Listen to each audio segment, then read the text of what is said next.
Ready? Ready. Fitzroy, welcome.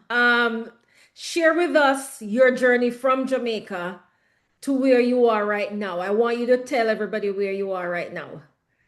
Yes. My name is Fitzroy Lee. I'm from Jamaica, Northeast Manchester. Many places over Jamaica. Cause me move a lot when me a kid. My parents them used to rent house, so me go everywhere over in a Jamaica. And in 2007, me get the opportunity to come to Australia. I didn't want to leave Jamaica, but there's a opportunity come for me to come to Australia, and it was the right decision. God, it's God's plan. To me, I said it's God's plan. Okay. And I come to Australia, and I live in a part called New South Wales, Okay. and the mid north coast. Yes, and I've been living here for 18 years now. Wow. Yes. So you want to share with us what opportunity that it is that I'm thinking it originates in Jamaica, or is it through some program indirectly in Australia? How did that start for you? Well, it's funny. I used to, when I live in Jamaica, I didn't have a girlfriend, right? Because I was a poor trying man, so the girl them never had no interest in me. But me learn a trade, you know, move to Negril, from Manchester to Negril, Westmoreland, and me go down there and me learn a trade. And I was living in the ghetto, and a lot of things was happening, a lot of gangs and stuff was there. But as a young man coming out, growing up off the street, me go to Negril and decide I don't wanna be a part of a gang. So me start to learn a trade and don't hang out with the guys in the gang. So I learned my trade, start to work. Long journey. I'm just gonna give you a little piece of my journey. Cause my journey is very long. So I'm gonna pick Okay. bits and pieces out of it, Right. Cause it's Right. 52 years me up on the earth. So Okay. in Negril, I was working on a friend's place, and I was working at the side on a wall at the side of the road on the western Negril. And I see a car drive by, and I see a woman in this car, and my spirit just like this woman. And rain was falling that day, the sun was shining that day, and my brother was there too. And I said to my brother, I said, you know what? I see one lady pass a while ago in a one car, and I said, me just like the woman. And I said, really? And then me and him did the attack, my bigger brother. And then me look and my brother say, my brother say Paul, cause my nickname was Paul. And Mhm. that the woman there, see the woman there come and me look, so I me say, rah, I she me brother. And then the woman come and start talk to me Mhm. and introduce herself to me, and and me and her start talk, and she start talk to me, she and a friend, and me and her start talk, and you know she said, "Oh, I like your work. I was rendering. I was doing rendering. Cause I'm a mason by trade. I learned to become a mason." Okay. And she started talk to me, and I said, "Oh, me just pass here and see you working here." And I said, "I see you too. I see you pass, but And I was saying, what's going on here? And then she started talk to me, ask me some question, and we talked for a while, and then me ask her where she from. She said, her father is Jamaican, but she come from Wales in the UK. But Okay. her father born and grew in Portland Cottage in Clarendon, Okay. and she come to visit family, and she just come down a Negril because one of her cousin was doing a stage show performance. He was a guitar player in a band up the beach, and he said Okay. just come to watch him, come down there to watch him, and I said, oh yeah, and we talk a bit, and she said, oh, I'm leaving tomorrow, the next day. I said, okay, nice. She tell me her name and everything, and she said she live in Australia now, and that's where her home is. And then we have a little talk, and then she gone about her business. Forgot all about her for the day, And then the Friday, it was a Thursday, and then the Friday, I was riding home on my bicycle, and straight across my road, here comes the same lady. And she said, wow, you know, and I said, I pull over and I said, I thought you were leaving. And she said, oh, I changed my mind. We're gonna Wow. leave this Saturday. Mm-hmm. Cause me get the data, the performance wrong. So and we're talking, and she said, oh, would you wanna join me up the beach tonight at where my cousin playing? It was, I think it was Alfred's. And I said, oh, 'cause at that time I was working to pay for my first piece of land where me get the opportunity upon the capture land, the government cut up the land and was, giving us our first chance. So the I didn't have to go to a land meeting because, I went to the land meeting and I said, and then I go up the beach, meet her, and then we were just hanging out, and then I end up spending a couple of days with them, the night with them, hanging out and walking around with her and our friends. And then she said, oh, she said, do you wanna come with us? We're going to Portland Cottage. Do you wanna come?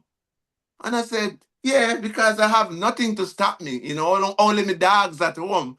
And and then, you know, we Yeah. go to Portland Cottage, we spend a little time with them, just hang out as friends and talk, and we have mango along the way, and then I come back and then said they were gonna go the Monday, and I come back to Negril and just, I didn't see it as, I see I've made some good friends. I never know she would end up being my wife at that time. And Wow. then, then Wow. the Monday, she was to leave the Monday, and then she canceled her flight. And I was at Again. the work working. And Yeah. then Mrs. She turned up on a bike back. Someone ride her on a bike back.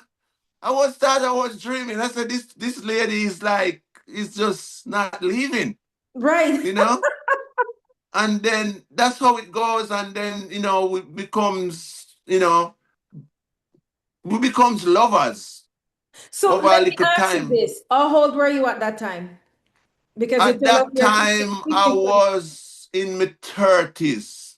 I Okay. was around 30, to roughly 30, 34, probably. So the mason work that you were doing, was it with like a particular contractor, or you just a try hustle and hustle for yourself? Which is it? No, I was just doing it for myself. Like, Okay. cause Jamaica run, you just get a little food and you just go do it. Okay. So I was lucky enough to get the food at that time because that was my first 10% to put on my land to secure the piece of land where me gonna buy. Did you still pay for the get the land? Yeah, me got the land. Me You got finished the PR land. for the land. It's there. My Okay. brother lived there. So within the time, so this is like, wow, Yeah. three encounters that seems magical in a way. In Right? such a just like in such a little time. Short, Cause me in did such a there, short time. me no have no girlfriend, you know. Right. Me, you So know.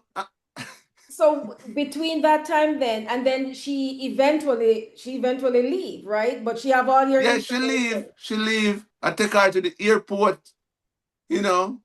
we And then we what? hang out to put out her flight fee. I think it was 4 more days, and we hang out and Oh. move around, and we take her back to the airport, and then she leave and come back to Australia, and Mhm. then we keep in contact. And Yeah, then she one day she said, oh, I'm gonna try to, you would love it in Australia. right. I see you there, I see you in Australia. So And you were communicating by phone. yes, we were communicating by phone. She would call me all the Mhm. time, and you know, and we were calling each other, and then she tried to file for me in a period of time, like over a year, and Oh, then you mean for you to visit Australia as to what? Like visit to visit just to Australia. visit, just to visit. Yeah, to visit. She was Okay. filing for me to visit Australia. So she put in a visa application to the American embassy. How And can it in be that, American embassy? I thought it would be Australian embassy, no? yeah, but they put it in through American embassy. It worked through America. It didn't Oh, come from the Australian. So it worked because, Australia is one of the five heads, with this country. And Australia is a very important country to what's happening in the world today. You okay. know, We'll get to yes. that, but tell me to start with it. So she filed for you. Did it go through the first time? No, because that teenager sniper, Oh, some Malvo.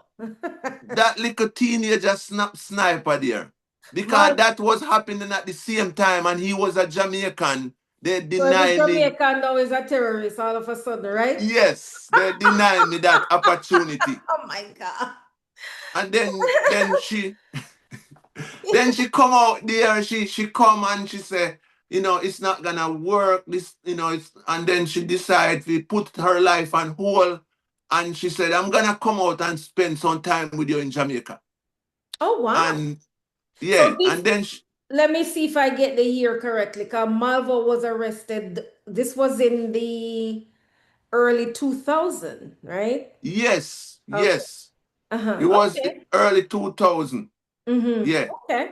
All right. yeah, So she, all and right. So it didn't work. And then how much time has passed since then? Since you met in Montego? about a year or so, So come kind the of like, communication has been consistent though. yes, then she started to get fed up, and I said, well, it's not gonna work, and blah blah blah. And I was like, and she said, then one day she called me again and said, you know what, I'm gonna come out of Jamaica and spend some time with you and stuff. Okay, so And she I came, said, and then okay, she come me came. have a little shack when me build up on a little piece of hill, me have a little place there. Oh, by now you were able to buy the land and then have a shop. A shack, Shop. Oh, a shop. shack. Okay. You put a oh, and I thought it was a shop. So you put a shop on the land. Okay, good. Yeah, come and live on the land before the government cut the road up. It's a Okay. long story. Me only can give you bits and pieces because it's too long. Me So me but understand. Me understand. yeah, me and my brother them was living up in that land and do farming. And the government come in, cut up the road. Me did build up my little thing up in the bush there. They say Rasta madman, living in the bush. So That's what so them me say. build my But little house up there. we know not go so, right?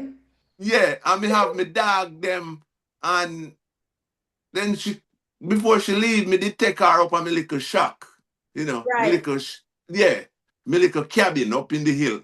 And she come there and she sleep there one night before she go there. And, she like dogs. So she like, cause me did have 12 dogs. A dog was my Okay. friend. Okay. And my dog them like her. It was like, really, that have a woman. So, and then yeah, so she knows that me have me little shock, and she know that me was trying to purchase the land, and me tell her the journey of the land and everything, and she said me trying to do something. you How big know was the land? Because you said they the cut land it was up. a lot, probably how a lot saying quarter of an acre. That's what the government give you, or that's what you did capture? That's why the government cut. I did capture one whole heap, but me and my brother them, cause me have two more brother. One live in America, one live in Germany. And me still have more brother in Jamaica. Me have brother in Canada. Yeah. And me capture what the government come in, mash up my farming, and me Uh-oh. only get that hilltop. And me have to fight to get the hilltop. That's Negril. Because the So go we all far from the town and Negril that. So where my place is, I can see the whole of the ocean and the beach. okay. So but Yeah. it was a little hilly Yeah, it's or it's mountainous. a hill. It's a Mhm. hill. 'Cause it's a mountain then cut down. It's the top of Negril. So you can see the whole of everything. And it was be rich people want their land there. May almost lose mine, you know. Oh Cause no. rich So people I them wanted to ask you about that because I was gonna ask you because it doesn't sound like it's just road they build there. Eventually they sell it to the they cut up if everyone for in the, the community. Well, hoteliers or who or the private everybody entity. who can afford it. It was for the poor people, but not many of the poor people did have the money to get the first down payment. Mm-hmm. I was lucky. God do that for me. Me get a job Mm-hmm. that work. It was my first down payment was 10%. It was the lot was $200,000 then 400 and something thousand. It was a lot of money for a Jamaican, Them time you there. Yeah, know. man. Yeah, man. Yes, and So, my money was 10% was I think it was $10,000 me have to find. and then how you And pay off the rest? them give me then me start to pay monthly. Then Okay. me start to pay a monthly fee over how much years. But then she decides she come back after a year and had Right. start living with me at my place. Me still go to work and she just stay up there in a little shack and move around like a tourist and go where she wanna go. And and then she lived there for around a year and a half. Wow. So did she have to extend her visa locally in Jamaica? Because I understand it's supposed to be only 6 months. No, her dad is a Jamaican by Yes. birth. Oh, okay. By birth. Okay. All right. So that's why she could stay there because it's a man thing. If my daughter, when we have my daughter go to Jamaica, she can stay there. That was the rule. At the Then okay. time there. Yeah. Yeah. Could be, yeah. And she stayed there for a year and we get married in that period of time. Just a little wedding. In Jamaica. Um, yeah. In Jamaica. Yeah, in Jamaica, up on a Wow. little hill. We just get Wow. a pastor. We have a little wedding, and then she was happy there. She loved it there, and then her father come from Britain, and we get to know her father and stuff like that. So it started to be like a family unit. Her father was a lovely man. Then we come together and cause the hurricane come one at a time, blow down a part of my little house. Me was worried, and then me and her come together and put some money together. Cause me was working on a construction site, and her father come there and give us a help too. Okay. And decide we're gonna build up a concrete structure that she can be safe. Because the So shop was just like zinc and wood. I'm board, zinc on board. Zinc and wood. Okay. What we couldn't afford, Right. zinc Yeah. and she said, we build up a one bedroom and a bathroom and a big kitchen and dining area in one that she Mm-hmm. can have a more safer place to Mm-hmm. live while she's there. And then her father come and hang out with us and stuff and we do that. And then in a period of time I was dealing that.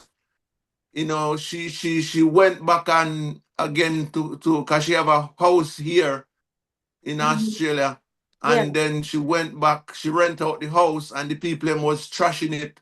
So she come back over, and then she spent about a year or so here, Mm-hmm. and then she come back to Jamaica for about another year, Wow. and then we So do find you out now. so the one Eh? so you so for in a sense then you after being married to her, you spend Yeah. 1 year in Jamaica with her, then she left and you were 1 year without her. You were just talking on the Yes. phone. How Yes. difficult was that? Well, it was more difficult for her Okay. because me used to living by myself with my dog them anyway. So Okay. it was a nice life, and me have a partner. Me start to feel how romance feels. So I know she gone. Me kind of miss that and sad, and we did wanna go, but as we said, we didn't get the visa, and then she come back, and then her father come back again, and then we find out say the house was built on two lots in the middle of two lots, You mean and your house? concrete house Oh my was goodness. built in the middle of lot 23 and lot 24. So you have to, they want to tear it down now because And then the you government encroach it. decides say he's gonna tear it down. The land people them, not the government. The land people them say, "Oh, Fitzroy, Oh my, you'll build the house in 2 lots, and we have to tear it down." oh my And goodness. it was devastated. And then I went to the land office and I get come did tell the people them was sell the land, say they must severe up my land. 'Cause I'm gonna build a house on it because I'm afraid the They never hurricane. do, them not do it. No, they want me to pay them. I But said, but there's, you know if it's severe at Jamaica, you have to pay. And yeah, but they shouldn't give me my survey for land. people for the English lovers them. Yeah, all Yeah, right. they shouldn't give me my land. Me buy something for you, then they shouldn't show me my boundary. There was no boundary. They're not sure none. And you just build No. because they must just say over this one for you and that's it. Yes. And then they come and say, oh, your bill in the middle of 2 lots, we have to lick it down. And I said, Oh my no, you're not God. gonna. And then she was devastated, and then she gone back over here, so for a time. She come back to Australia in that period of time. Cause we spend some, our father spent some money, she spent Oh some my money, goodness. So and wait a minute, then by now, how big is this house? How many bedrooms? well, me never build more on it Okay. because me come here in 2007 after me straighten out everything because me went back to the land office and they said, Fitzroy, we're gonna have to lick the house down. And me get mad. And me said, no. And they said to me, you hardly couldn't find the first $10,000 for your first deposit. Where you're gonna get money? I said, I wanna buy the next part. And they said, no, Oh, somebody else have the next part. It belongs to somebody else.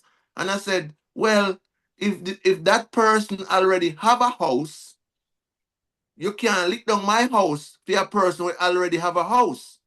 Because if it's somebody else who don't have a house and don't have any land, go ahead, hit down the house. But if it's somebody who already have a house, live in America, buy this piece of land, and think you can't lick down my house because he has a house already, and he has probably have more land because that's what the rich people them was doing. It was a bunch of rich people trying to get the crown land.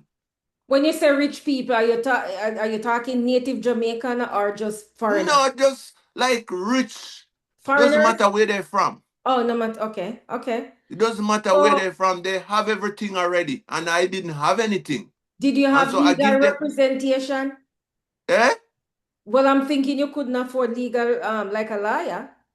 No, no, I never looked this on. I talked to the people them down at the office, and then the lady was good with understanding. And the lady said, well, if it's right, we're gonna look into it. I said, I wanna buy the next side because and when we find out the person that buy next door own a big guest house around a West End.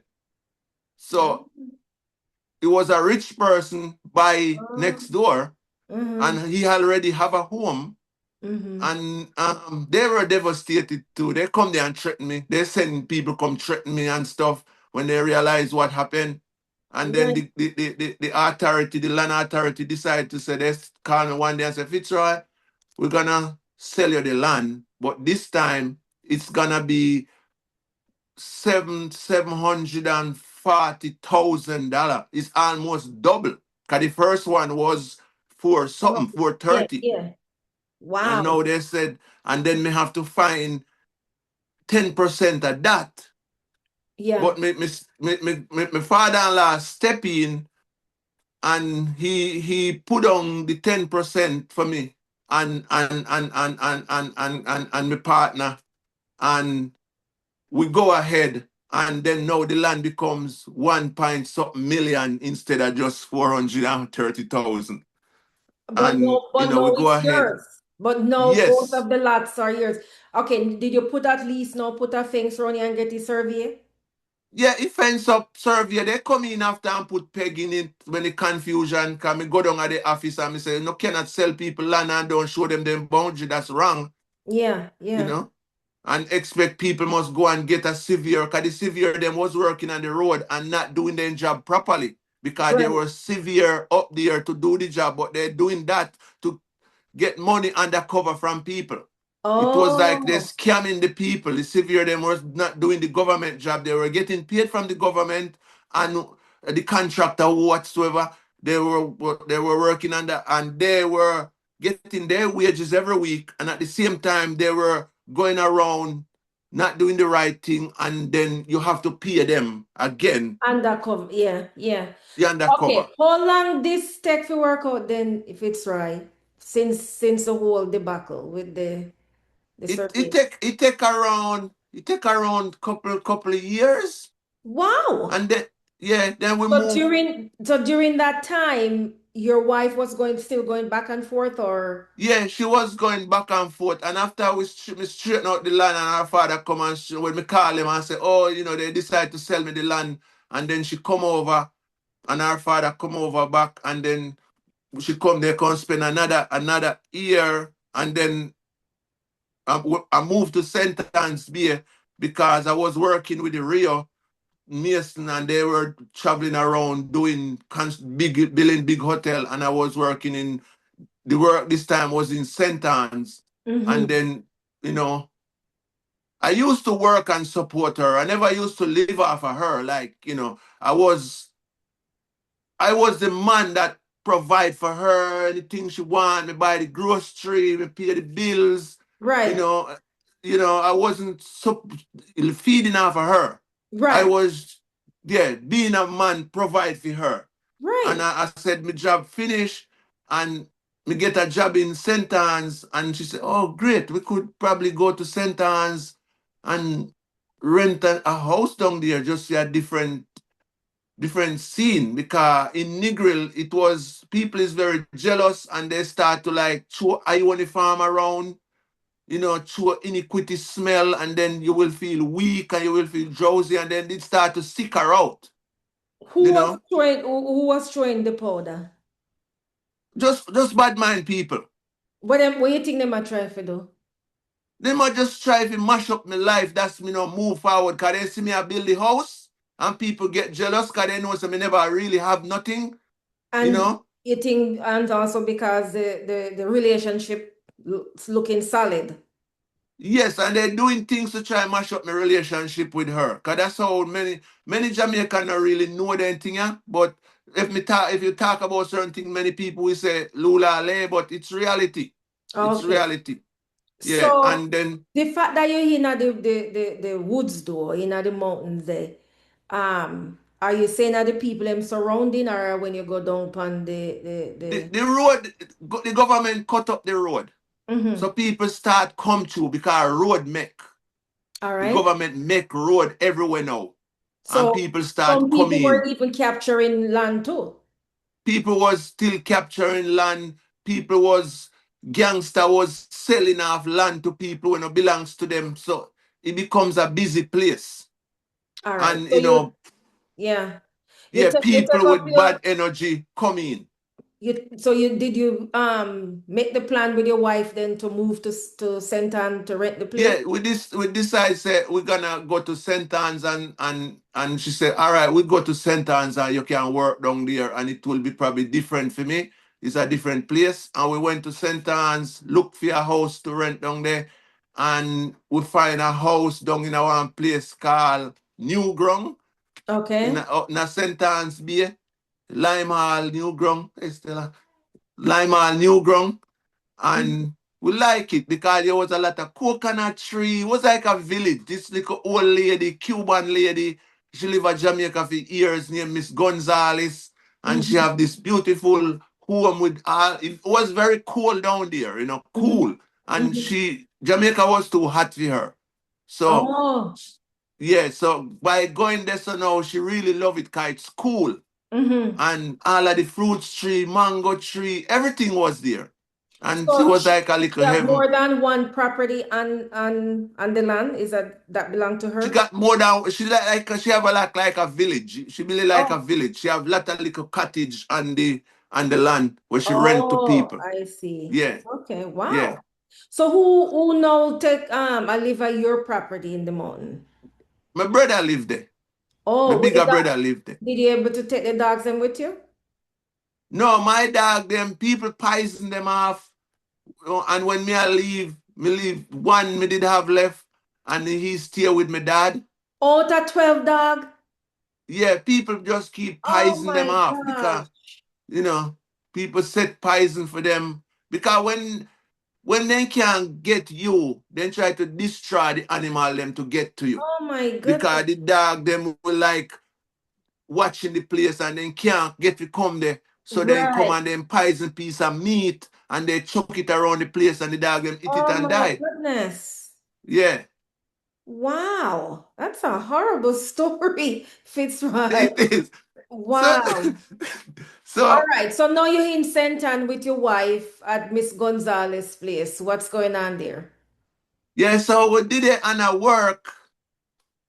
Me did it and I work out of the hotel doing my mason work and she was there. She was happy in the community with Miss Gonzalez, cause they talk, cause she's a Cuban and she was talkative and she was talkative. So now she have a friend and stuff like that and people in the yard, other people in the yard. So it was like a community. So she was happy instead of it being living in Negril where it was a more isolated place for her, Okay. you know. And then she said to me one day, oh, me have to go back because the whole the nether tenant she put in the house again was destroying the house here.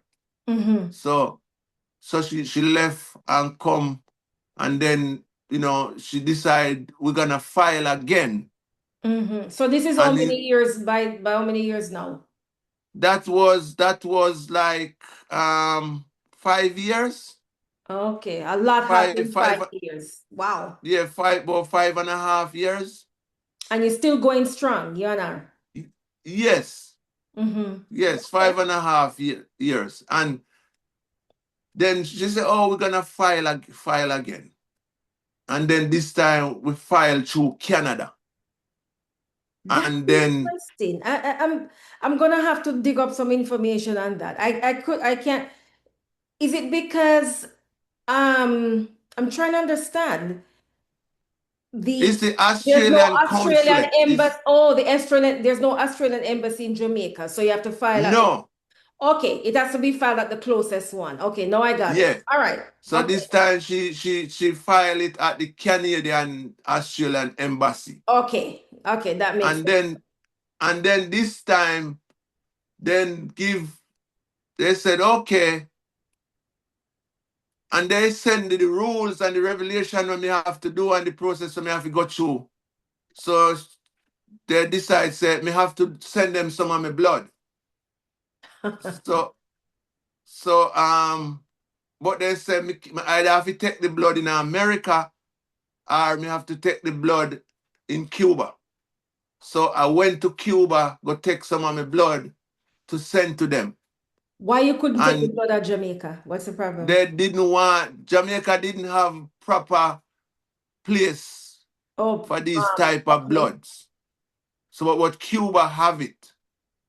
So they said, you know, I tell them that I didn't have any American visa or anything. So they said, oh well, you could do it in Cuba.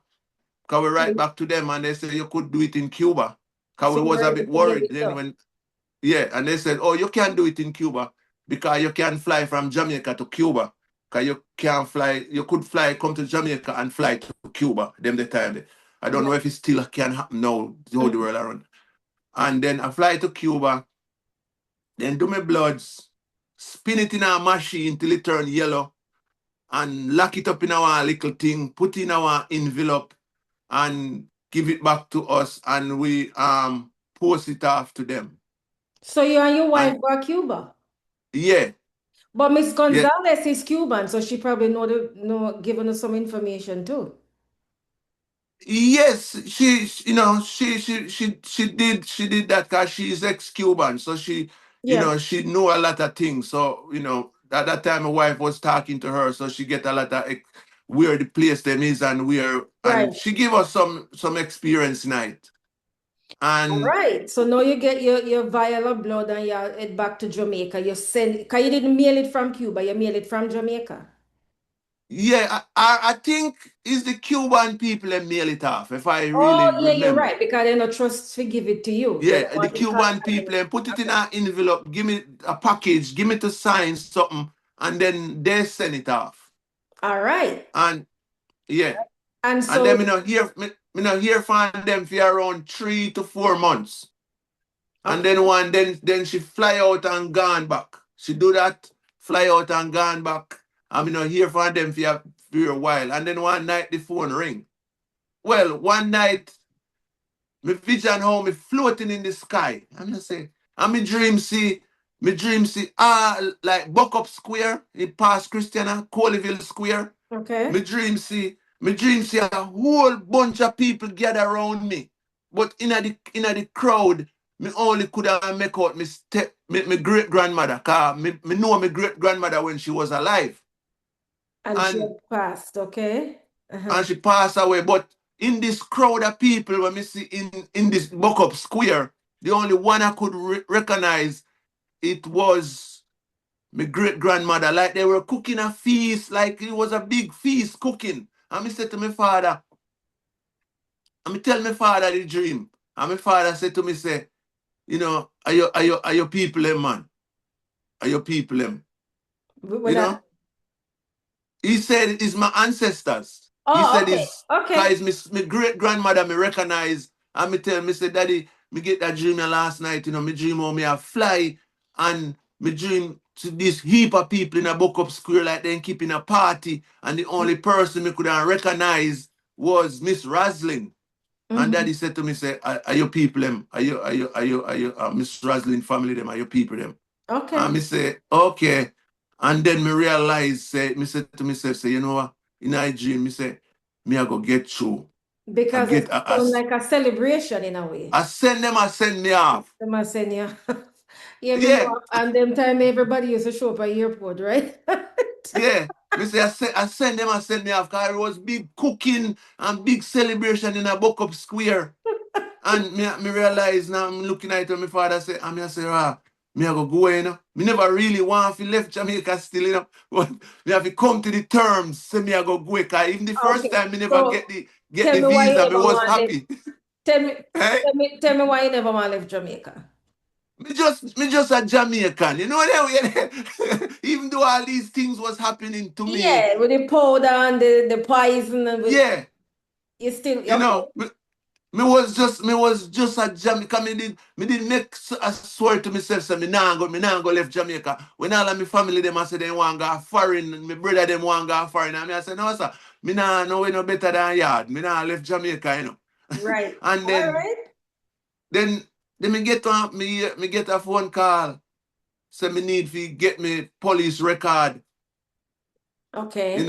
The only thing left now for me get my visa is my police record, the embassy call. And that did And clean. eh? That did clean. Yes, I me go to Kingston. Well, me grew up on the street as a little kid, and me was a little rude kid. You know that way there? Cause me run away from home from the age of like um 12 years old. Me Wow. run away from home and live on the street. And my father was trying to bring me back home, and so he In a catch me, me Manchester, run away again. in a Christiana In or a don't, Christiana, yeah. how long you up on the street for in a Christiana? Me live on the streets until me around me dey on my own till me around now. So say me left home and me did it till 16 before me move in with my grandfather. So me live on So the you street never from 12. so that means you never finished school. Or you did go to school No, at the same time. me never finished school. Teacher never when me used to go to primary school, the teacher them never used to like me. Because me never up to date. Me head was raggy. Me have to walk for a What do you mean journey. your Me hair was got ratty? Are you talking about the dreaded dreads? Me never have dread when I was a little kid, but my head every time it look like a black pepper green. No matter how my father comb me head to go to school in the morning, by the time me reach a school, me hear that little black pepper green again. And me sweaty, come me have to walk for a journey, barefoot. By the time I reach a school, me eat me lunch and tired, me smell frozy. The teacher not like me because I wasn't the teacher favorite, so she doesn't show me any attention. He put me at the back of the class. That's Fitzroy, when you're killing me. Oh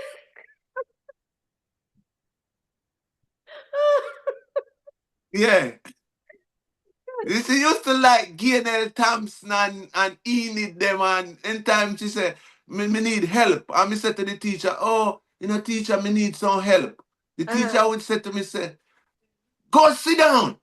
And by the time I sit at the back of the class and me not pay money, at the chalk, the thing they use and clean the chalkboard, Yeah, the yes. duster, whoop, whoop, She's I throwing it at just, you. eh? She's throwing it Yeah, at you. she's flinging it at me. And she said to Wow. me one day, she said, Fitzroy, you will never learn nothing in my Oh class. no. You have a yam hill you're gonna dig. That's Oh what she no. said.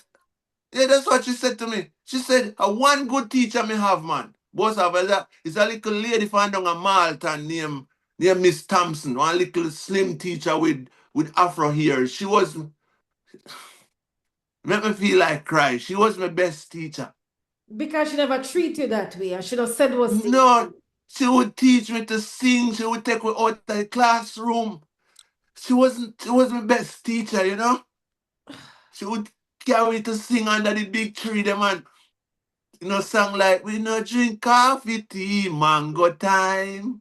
When the fruits them are ripe and drop, wash your pot, turn them down, mango Mango time. time. That was my best time at school, and that lasts probably around probably couple of years, because my parents keep moving because they rent house, you know. So then we keep moving, and that was my last school. That was Yeah, that was. what grade? I think it was around grade 4, grade 5. Cause me go to Bryce School, upper Bryce. So the Then me go teacher to me when go a fling erase up at you. the A chalkboard, the chalkboard, chalk cleaner, the duster. duster. At the same school? When Yeah, cause we have different school, different class.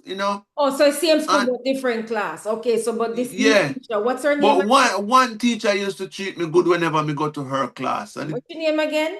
Miss Thompson, Miss little Thompson. slim teacher Okay. from Malta, and she used to drive on the little red bus. You know? Yeah, yeah, yeah, yeah. Yeah. And she was like, and then after that, then me go and live with my grandmother. Cause Mhm. my stepmother reckoned me getting out of hand, me was getting bad, me was being unruly, Uh-huh. and she sent me to live with her stepmother, with her mother. My stepmother sent me to live with her mother down Mm-hmm. at Blue Mountain. That's how me end up got Belfield School. Okay. Okay. And then me end up in a seventh grade at Belfield School. Mm-hmm. That's mean I'm 12 years old. And then me was there, and it was the best time for me to be around this little lady. She wasn't me like mother, she was my step grandmother. Oh And wow. her kids, her grandkids, them wasn't nice to her. Mm-hmm. But I was nice to her. She would ask me to do all different. She asked me to do anything, go to the shop. So she never hit me. My stepmother used to hit me every time. Every time she used to beat me up. But this lady never hit me. She always used words. She always used words. She always never forgot those words. We spent around 6 months with her, and that's what made my life. Thanks Yeah, for sharing that, Fitzroy. I really appreciate you sharing that because there's a yeah, lot of people that may watch this and not realize it. I do always believe that your childhood yeah, tends to mirror your adult life if you're not careful because you carry that in memory and memories yeah, the trauma. But yeah, I'm sure that the resiliency somewhere in there.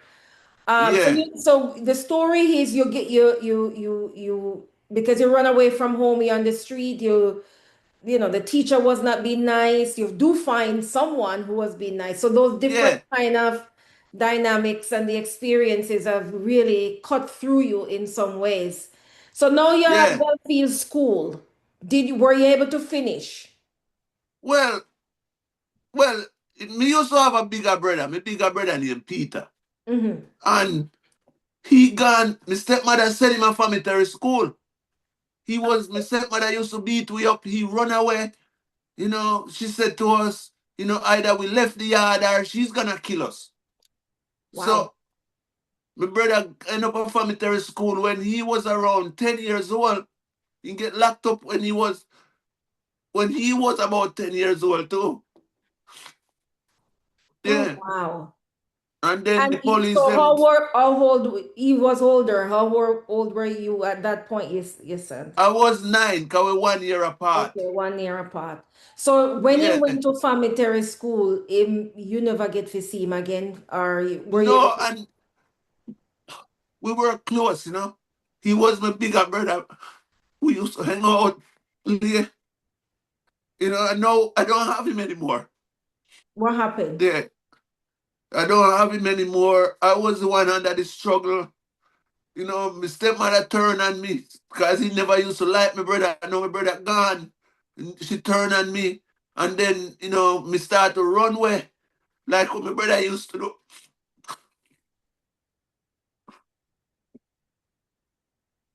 Me used to run away like what my brother used to do because I miss my brother. Me don't know my mother. My father is working from 6 o'clock in the morning till 10 o'clock at night at the Chinese man shop. So when my father come in, me not see him. And I couldn't talk to my father about what's happening because my stepmother go say, lie my tell. Lie the dirty boy I tell. And then my So father would beat me again to were make there she other happy. was there other kids in the house? Yeah, she have her kids them. She never ill Them treat get them. beaten? No, she never ill treat them because she didn't like our mother. So she take it out on us. Because she always I say, look how you look like your dirty mama and Oh, look it. wow. Yeah, Wow. she never liked our mother. Wow. So she send me down there. And then I was going to the farm with her father. That are my step grandfather. They used to love me. I was this little working boy, and he used to do this big farm in up out his farm was called up a Butler. And I used to go up there because I used to like eat food. And his grandkids them wouldn't do nothing with them. Mm-hmm. And then my step grandmother decides that me have to go to school. Me can't just keep going to Grung every day, even though I like to go to Grung. Cause me that up there, give me a little spot, me the plan me own little Grung, Mm-hmm.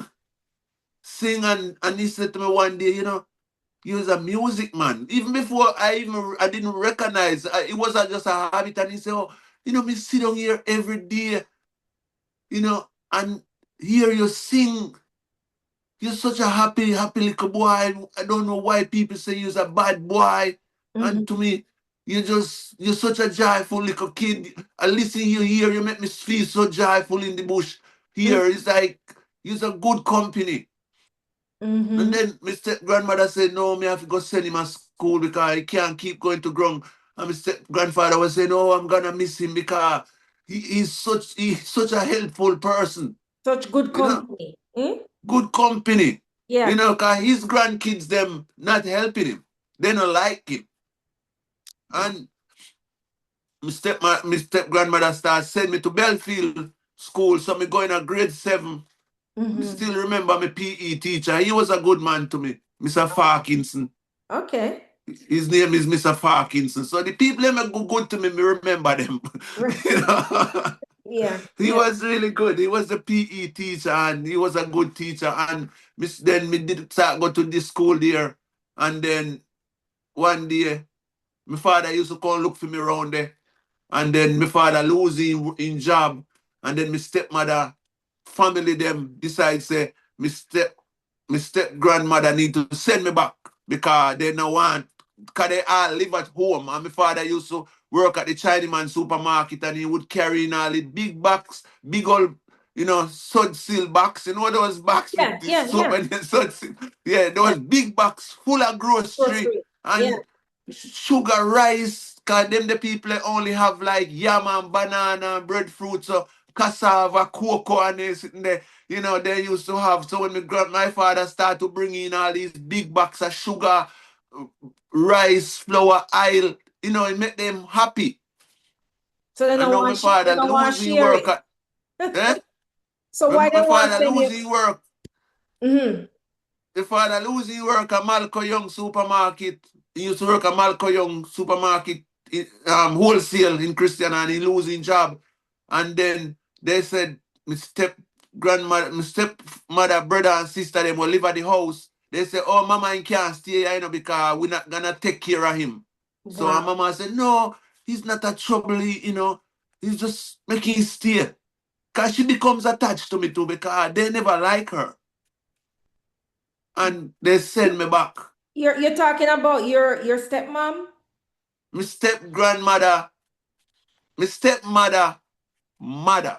Oh, okay. Okay. So grandma. She Okay. she she loved me, and she didn't want me to go back home Oh, to my I see. stepmother, to her Okay. daughter. Right. Because she see how her daughter was cruel to me. To you. And Okay. yeah. Cause me used to wet the bed when me a kid. I don't know why. The people call it how my stepmother used to treat Treat me. you. Yeah. So at night I would wet the bed. So all those things was nervousness. I live Yeah. around, I live in the home, and I was afraid she would Yeah. take all the hot water off my fire and dash it on us. And so she used to operate. Wow. Anything she get, she use her boot heel and bust up her face. You know, Wow. she would, we like eat out the sugar, little sugar, and she would pin up our mouth, the be a clothespin, and send we out at the roadside, go stand up. To shame you. To shame you. Yes. And she would squeeze hot chili pepper in her with iron and something there. That's how she used to operate. You know, she was she I was don't even cruel want to to us. ask you anything about whether or not, because that question, people, if somebody watched this may say something like, because if I should have even said, well, it was a police call, it doesn't sound like Jamaica at that time, because police and child protection, those things were almost, you know does Yeah, not, it was not structural. The system did not protect children, especially. it's I mean, it's true. still not happening now as much, but even Yeah, worse back in that time. Those are yeah. Fitzroy. I want you to recognize what has happened to you. What is one word now that you are of this awareness? What is one word that you could describe your childhood? What was happening to you? Man, it was living in a arrow state of life, man. It was a dark period. It was, I wasn't happy. I was the happiest kid, but I didn't get the opportunity to express my happiness and my creativity. Yes, Because I was like a little slave to my stepmother. and If the abuse was constant in yes, all form of way, the physical and the verbal and the shaming. yeah, Hmm. yeah, it was a horrible situation. And she was younger than my father. She come Wow. in a relationship, inherit three kids. Cause my father have 3 kids with my mother, and then give away my sister. Well, my mother give away my sister. It's a hard journey. Me never really know my mother in a real life. Me Hmm. know me try to find my mother. One of the reasons why me run away from home is the Was searching for brutality, her. and me was searching for my mother. Yeah. I want to ask you if you were able to find her at some point during that Yeah, time, when I or was maybe. around 20 something, Hmm. when I was around 20 something, somebody tell me, say, oh, my big brother find my mother before me. That's the one When I that they was a sent to the one they sent to family. military school. Yeah, So him get out Peter. that he's out at this point, right? Yeah, he get out when he was around 18. So him spend at least a good 6 years Yeah, or so. Hmm. yeah, six. He was 10 when he got it. So he spent around 8 years in military school. Did he have? Did you know if they beat him there? If they had problems there? Well, he never said much. But he was trying to run away too. But he used to come home. So one night time he come home. Cause me run away a few times and my father catch me back. And me stay at home. One night time my brother come home. But as soon as me run away, my father loved me. Mm-hmm. but he was controlled by this woman, which most Jamaican man we couldn't read and just be the workhorse in the family. And End he up in that didn't, kind of dynamics. yeah, he didn't have a father where, because he didn't know his father. So let me ask you this: when you run away and you come back and they catch you, the stepmother beat you again or no? Well, me then become back dirty, look like a madman picking dirty, tear up, give me soap and bath and me wash. And me did it for few days and then she start the same thing again and me run off again. Okay. And then my father always, then me have this little kid where it wasn't me alone in the street. Me go out Yeah. there by myself and hide in the bushes and so till one day me end up in the main street. Me used to just live in the bush, eat out the little farmer them cane and pick off the orange and the little thing me could get to steal to survive. You Mm-hmm. know. But Um there were other kids with you. at the first I was alone, but when me go in the main street, I used to go around and find this bakery, um, rival bakery. It was in Christiana. And me used to go around there at night time. Go and the man them would take care as fun to fling bun and hit, cause I was hungry. And the guy I would go there to beg bun and the little Chinese lady would try to run me. She was and then the workers them was bagging bun at night and they start to, fling couple bun. So me Yeah. keep going back there and me would hide close by there in the bushes And and so we till one day me brave enough to go in the main street of Christiana, even though my father looked for me. And then me meet other kids. And then some other kids, when me and them used to in the same class at school, mm-hmm. in Middlesex Christiana. They on the street too. And then, my father keep coming and catch me and me keep running back. So now the kids them, the street kids them start to look out for my father. And as soon as they see my father, they tell me, because they nickname me, then call me Gorilla. I don't know why, but that was my street name. Okay. Gorilla then call me. So your And they name always just say, Fitzroy, your Gorilla. name Paul, and no Gorilla. Yeah, my right name is Fitzroy, but in Jamaica everybody have an alias name. So Yeah. then give me was Paul, my brother was Peter, me was Paul. I don't know why that, but and when me in the street, then call me. They used to call me Gorilla for Middlesex school. They give a nickname. They call me Gorilla. I don't know why. Me Mm-hmm. never liked the name. And me always holler about it and tell my father. And my father always say, man, just answer to it, man. They will stop calling you so. But they never stop calling me so. And then me becomes Gorilla, live on the street, meet a lot of next kid on the street. And while I'm out there, other kids come on the street and they would like me was funny, me was very skilled. Me could steal things where them couldn't steal. Me have a kind of come me always know me doing the wrong thing. Me always pray. Me always pray to God for make they no catch me. Right. Because me know when me used to go at church with my step grandmother, me used to go to church. And I was for the 6 month or 7 months where I was there with her, and she took me to church and I was started to answer question at the Bible quiz thing. Hmm. And it was natural. It Ah, was natural. And the yeah. people must say, there was a question about can we used to have this book when we have from school where me get from a girl. Well, me actually steal that book because me love it. It But called the book of my Bible story. I remember it's a yellow book. It's a yellow book. And I this know that this book. girl, this girl have it. And I love it. So I steal that book as a kid. You know. And so me always couldn't read it, but me was just picturing things. Yeah. And sometimes, my stepmother would read some passage to her kids out of it, and I will be there Ah, listening. You uh, know, yeah. yeah. Wow. Because she's a church person. She grew up in a church, and and I went there and they were doing quiz night, and they break the church in two different parts.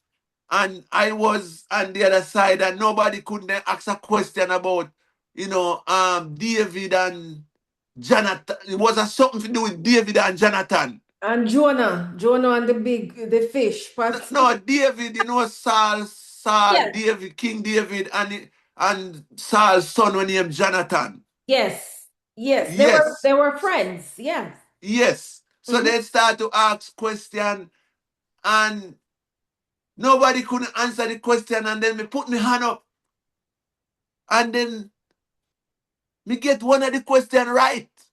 And they say, wow, Miss Powell, this this kid ever go to church? Where you get him from? He actually, then say, oh, we need to go to Bible school on Sundays. Because the church people them start love me, and me start go to Bible schools on Sundays, and I was the brightest little boy in Bible school on Sunday. I Yeah. could get up and talk back like you have insight back the what you learn in Bible school, Right. and I would go in and then they make you talk, say the scripture, and I was the brightest in Bible school in the church with that, at that time, you Nice. know. Nice. Yeah, and then we have to leave. And then we have to leave and we go on the street back. When we go back to When live you with my say you have stepmother, to me run leave, you away mean back. when you say you have to leave, you mean you make the decision to leave? Or No, when me left the church and my step grandmother, me uh-huh. did have to leave them because my stepmother, her kids them says they have to send him back to Charmian because my Oh, step grandmother named Charmian. because your So me dad go lose back the job. there. Because your dad lose eh, that job. Yes, so Okay. me go Yeah. back there, and my stepmother was nice for like a little while. Then she Mhm. started the same thing again, Right, and right. me run away, live on the street. My dad try to get me, and Yeah. then the kids them on the street. My dad used to get me regular, but the kids them on the street now start to look out for me. Right. Look when my dad in town and say, "Girl, are your dad in town?" And I would hide out. So Yeah. whenever my dad in town and then tell me, come out, me go hide. Yeah. Cause me used to be like, you know, we used to be like we used to love each other living on the street. We was a little bunch. We Yeah. were the little bad bunch. Girls We were would among the groups or mostly guys? Boys. it's just boys. Just boys. One girl come out there one at a time, and the boys them were trying to do things to her, and then I don't know, she run away back. I wasn't like the boys them, because the boys them used to fight all the time, beat up the new kids them. I Oh, was no when me was there was several other little kids coming on the street. oh, Just wow. keep coming. And then I would give them name. I would start, even one of them, he was a living Savile Crescent, this guy named Val. His name was Val. And he come out in the street. His stepfather was a policeman, and his stepfather would beat him up, and he have to run away. And he come and live amongst us. And we Mm-hmm. see this little, nice little kid, clean. I say, what is that little clean kid now go home? What is that little boy? And then all of the other boy them start rush him, and I say, oh, beat him up. I mean, I said, no, and they used to listen to me. Even though some of them was a little bit older than me. Them beat me Yeah. up too. Mm-hmm. Because them bad. Them badder than me. Yeah. But when me stand up and fight, me hit them hard, but they used to badder than me. But they Mm-hmm. listen to me. I mean, I say, no, man, left him, man. Was there a big What age difference among the kids or everybody about? a big guy used to there named Bobby. Bobby was probably, well, he was big and tall, so he looked big. He probably was around. I was about 12 going, soon 13. Bobby was probably around 14 going 15. Okay. But Bobby go home sometime. Cause some of the What? kid was like bad kid. We rule them parents. So they can come out anytime and they go hang out amongst us with the street kid, and we play marble and we play elastic on the wall, and Mhm. we hustle in the street. carrying bags of people from the supermarket, carry the little old lady them stuff from the Yeah. market. We sleep in the market and stuff like that. Hustler, we would gamble, play card pack, and so all these kids would come out, even though they don't live on the street. But the one them when they live on the street, they try to hurt the one that live on the street Wow. because they have a home. So when they're going home, they start a riot and they start fling buckle and try to hit us who live on the street. Yeah. Yeah. And they run, beat you up and run gone home. And then, next, see them for a few days. Then you come back again and then we just be friends. And Mm-hmm. Mm-hmm. it was like that. Wow. So you Yeah. on and thanks you. I appreciate you sharing all of that because as you said, it's a journey. So you spent a lot of time on the street, but you didn't get in any trouble, any police criminal trouble. We get locked up. Police used to blame with the things where we not do. Cause in Christiana at that time, they were broken in Mr. Mighty's store, the furniture store. People would cut the bars and take out appliance. But the police used to blame us because the police them lock we up all the time, not in the jail, but in the passage. We go in a Oh, lot of time the yeah. police them catch Oh, we no up. get out. Is that then just release you know the next day Then or just let we go back. because Cause it's they say, where you come from? Where you come from? Cause some of the police them know my father too. oh, okay. And then so one of them we say like Mr. Powell, Coro boy, and you know, they know my father. Cause my father used to drink rum with enough of them. Okay. And they used to call me Coro little bad boy. You know what I mean? A Yeah, yeah. Coro little bad boy, man. You need to go home to your father. And so the police them never really cruel to we, but they used to lock we up. Mm-hmm. Lock we up in the passage overnight. They never keep we in there. They keep we in there for like, few hours, and But you know, then a one book you, time, then a book, then a write nothing down in a no, they just take we name and, cause we didn't do anything, and then try to find out who is breaking down the place. Who the big guys them using to get in these places. But the big guys them, it wasn't us. It oh. wasn't nothing to do with us. Mm-hmm. We would steal a bit of orange. The little Rasta man was down the back when cause the police them start to clean up the street, got kid them. So now we can't really come on the street. We have to hide. Mm-hmm. And little Rasta man, what we know named Dread, he used to kill, pig and sitting, and he used to live down one place called Langhouse. We as kid, there's a big long old house. We always used to take over one of the house and sleep in there, and the police they would have find we. Same way, no matter where we hide, in the market, the market watchman didn't like we, because we used to go in there and sleep in the stall, and sometimes we have to wonder how we get to it. And the watchman, Master Rennie, his name Mm-hmm. is brown man. He Mm-hmm. live right round beside lamplight to go on a station there. So. And he my watchman. A two watchman used to in there, but they work one time a night. And he used to rush we. And we used to get under the market gate. Little hole like, even now me have to say, how we used to get under that market gate like a rat. We don't know. And we just slide down at the market gate and was running never catch we. You know. And You can't say the Jamaican dread them as sell pig. That's a stereotype. You know that. well, this man was some and not every man have a locks a rasta man. I know. I'm just Cause hippie and rasta are two different things. I know. You know. Yeah, but this little we call him Dread. He named Dread not because the food where the man eat anyway. That not make him be worse than anybody. Because we all Yeah, grow up. Every rasta you see out there in Jamaica where I say they don't eat this now. They used to eat it because if you come from a poor background, that's all it you is. have to eat what your family provide. But right. But if you come from a rich background and a Rasta man, you can't say, well, let me not eat this.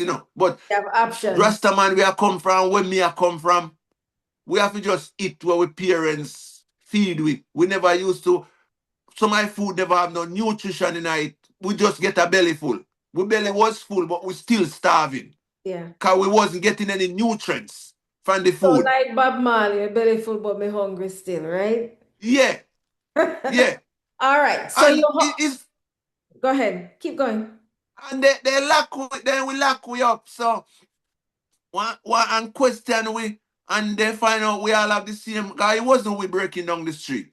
Right. So, we wouldn't take off we wouldn't take off dread pot off a fire when we're hungry. You know, the little Rasta man, we are cook the haggard and sitting. We would like take off his pot off a fire. That's the thing we do. We take off his pot off a fire. But And you now go cut a Chinaman burglar bar if you go in there. no, we never do that. We Okay. never do things like that. Um, So you're on the street for how long? well, me say me live on the street probably for till about almost Combine. from 12 till about 15 years old. After 15, where you go? After 15, say around 16. And then one day me I push me cart. Cause me used to push hand cart. Cause they have bigger guys on the street where hustle with hand cart. And some of the bigger guys, they would have us helping them and give us something. Some of them was kind, some of them was mean. Okay. We used to push this bigger guy named Beanie. He probably was around 25 then time there. And he built up little hand cart and give to us. And then he said, bring in $20 a day. And Oh, yeah, and the weekend, anything you make in the week, just but on the weekend, like Friday and Saturday, he need $20. So if we make $50, 20 are for him. Cause them the time the $20 enough money. right. Back in the days there. Cause wages, my father used to get $80 a week. At Mm-hmm. the time there. Right. So $20, and if you have 10 hand cart, little kid pushing hand cart, and everybody give him $20, that's add up to a lot of money. So them the time that him used to wear like the most expensive clothes, gold teeth. He have clocks, bank rubber clocks. So it was like top of the notch, turley now, wool, silk shirt, tuxedo. He was doing good. He make a business out of you guys, He set Yeah, up he one did. cart and But him a but get at the same commission. yeah, at the same time, that stopped us from stealing people things. Mm-hmm. So Yeah. he was actually doing us a good. It was a good deed. But Okay. if you don't bring in any money, he would like big box you down, kick you down, broke you up with piece of board. He That was sounds so cruel. good, the Fitzroy.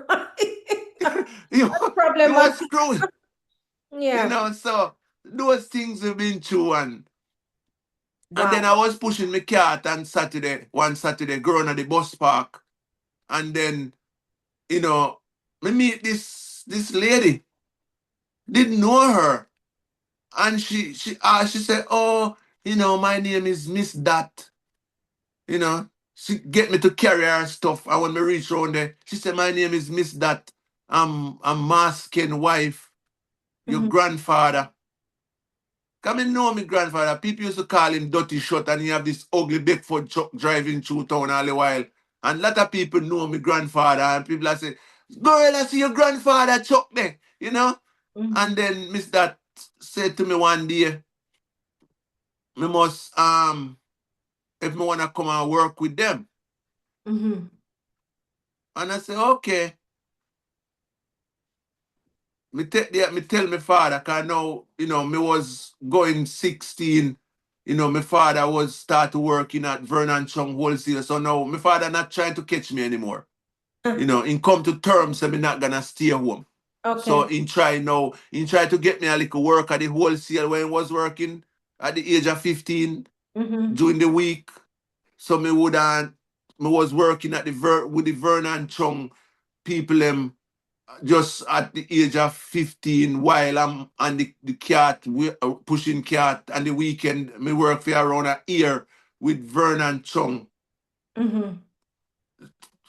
Got to go to Kingston to Grace Kennedy, and I was working on the big sedan truck them as a little boy, lifting up a Yeah, whole yeah, a pack hundred, back, yeah, pick up box and pack them and yeah, unload bag of stuff. flour, bag of sugar, 100 pound bag of flour, and I Mm-hmm. was like strong as a little youth. You Yeah. know, Yeah. a little youth that lift up 100 bag of, you know, people were so amazed. They say, shit. Sorry. Yeah. Uh-huh.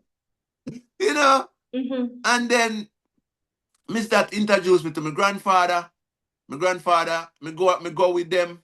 And he said, oh, I want to take you to work with me in Negril. That's how me go to Negril. That's how me go to Negril. Ah, and that would be by now you're what, 16, 17. Yeah, heading to 17. That's how me get to left off of the road. So And you go to me go went to down, you went to Negril with who? with my grandfather. Cause he was a big farmer. And Oh, he okay. take his produce and he buy other people produce To and the he would hotel. take it to, yeah, he sell them in Negril to all of the hotel them down there. Right. He Okay. was the first guy doing that in Negril. Good. Good. Good. Yeah. So me go there and me work with him and would drive around on his truck back and he run farming and you know and me start work with my grandfather. Never really know him. Me always seen trucker drive past. They never show no interest me, look after me when I was a kid or catch me up. But probably that's destiny if he teach me a lesson. You What do you know. what Eh? you mean when you say teach you a lesson, you mean like the police or Yeah, probably those things was a lesson to teach me a lesson to be a man in show teach me to be in the future now. oh, The okay. past, Got you it. know. Yeah. Cause when we used to go in at the so yeah, we go back to the jail part. First, me go to jail probably around I would think the police them catch we up around 4 times, put me in at the passage. But they Um never charge you with anything. they never charged me with anything.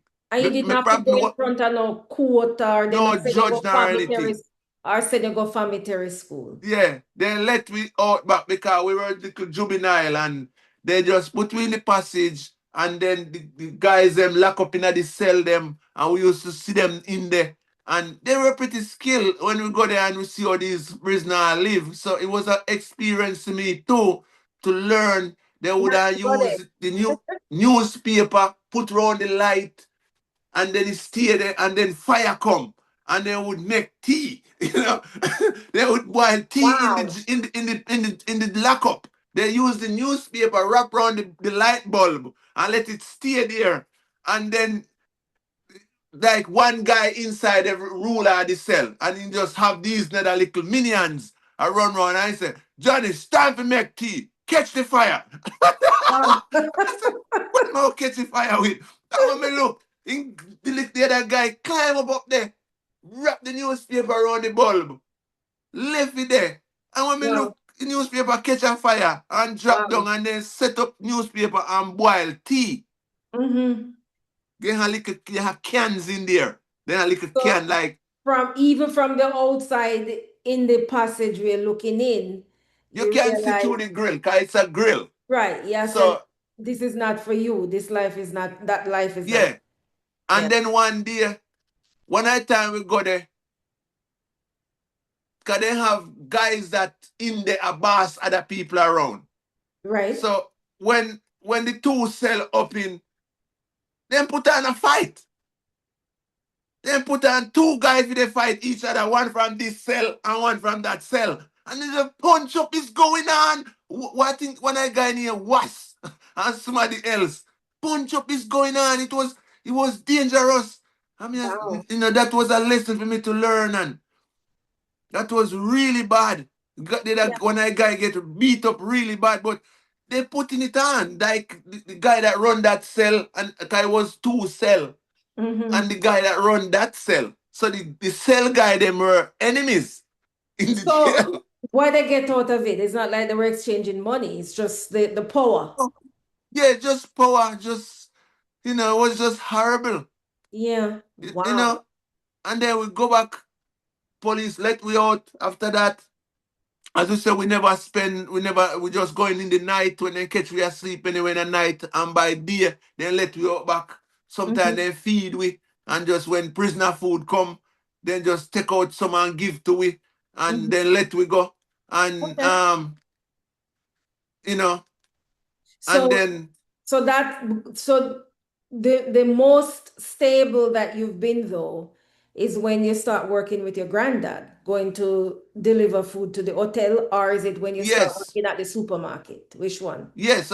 With me granddad, because me get upset with the supermarket one night. Because as a little youth, me used to go up on the truck like 6 o'clock in the morning and sometimes 12 o'clock at night. We still a unload truck and still have to load another truck to go a trailer and go deliver to shops and stuff. And then So them not pay you enough for that.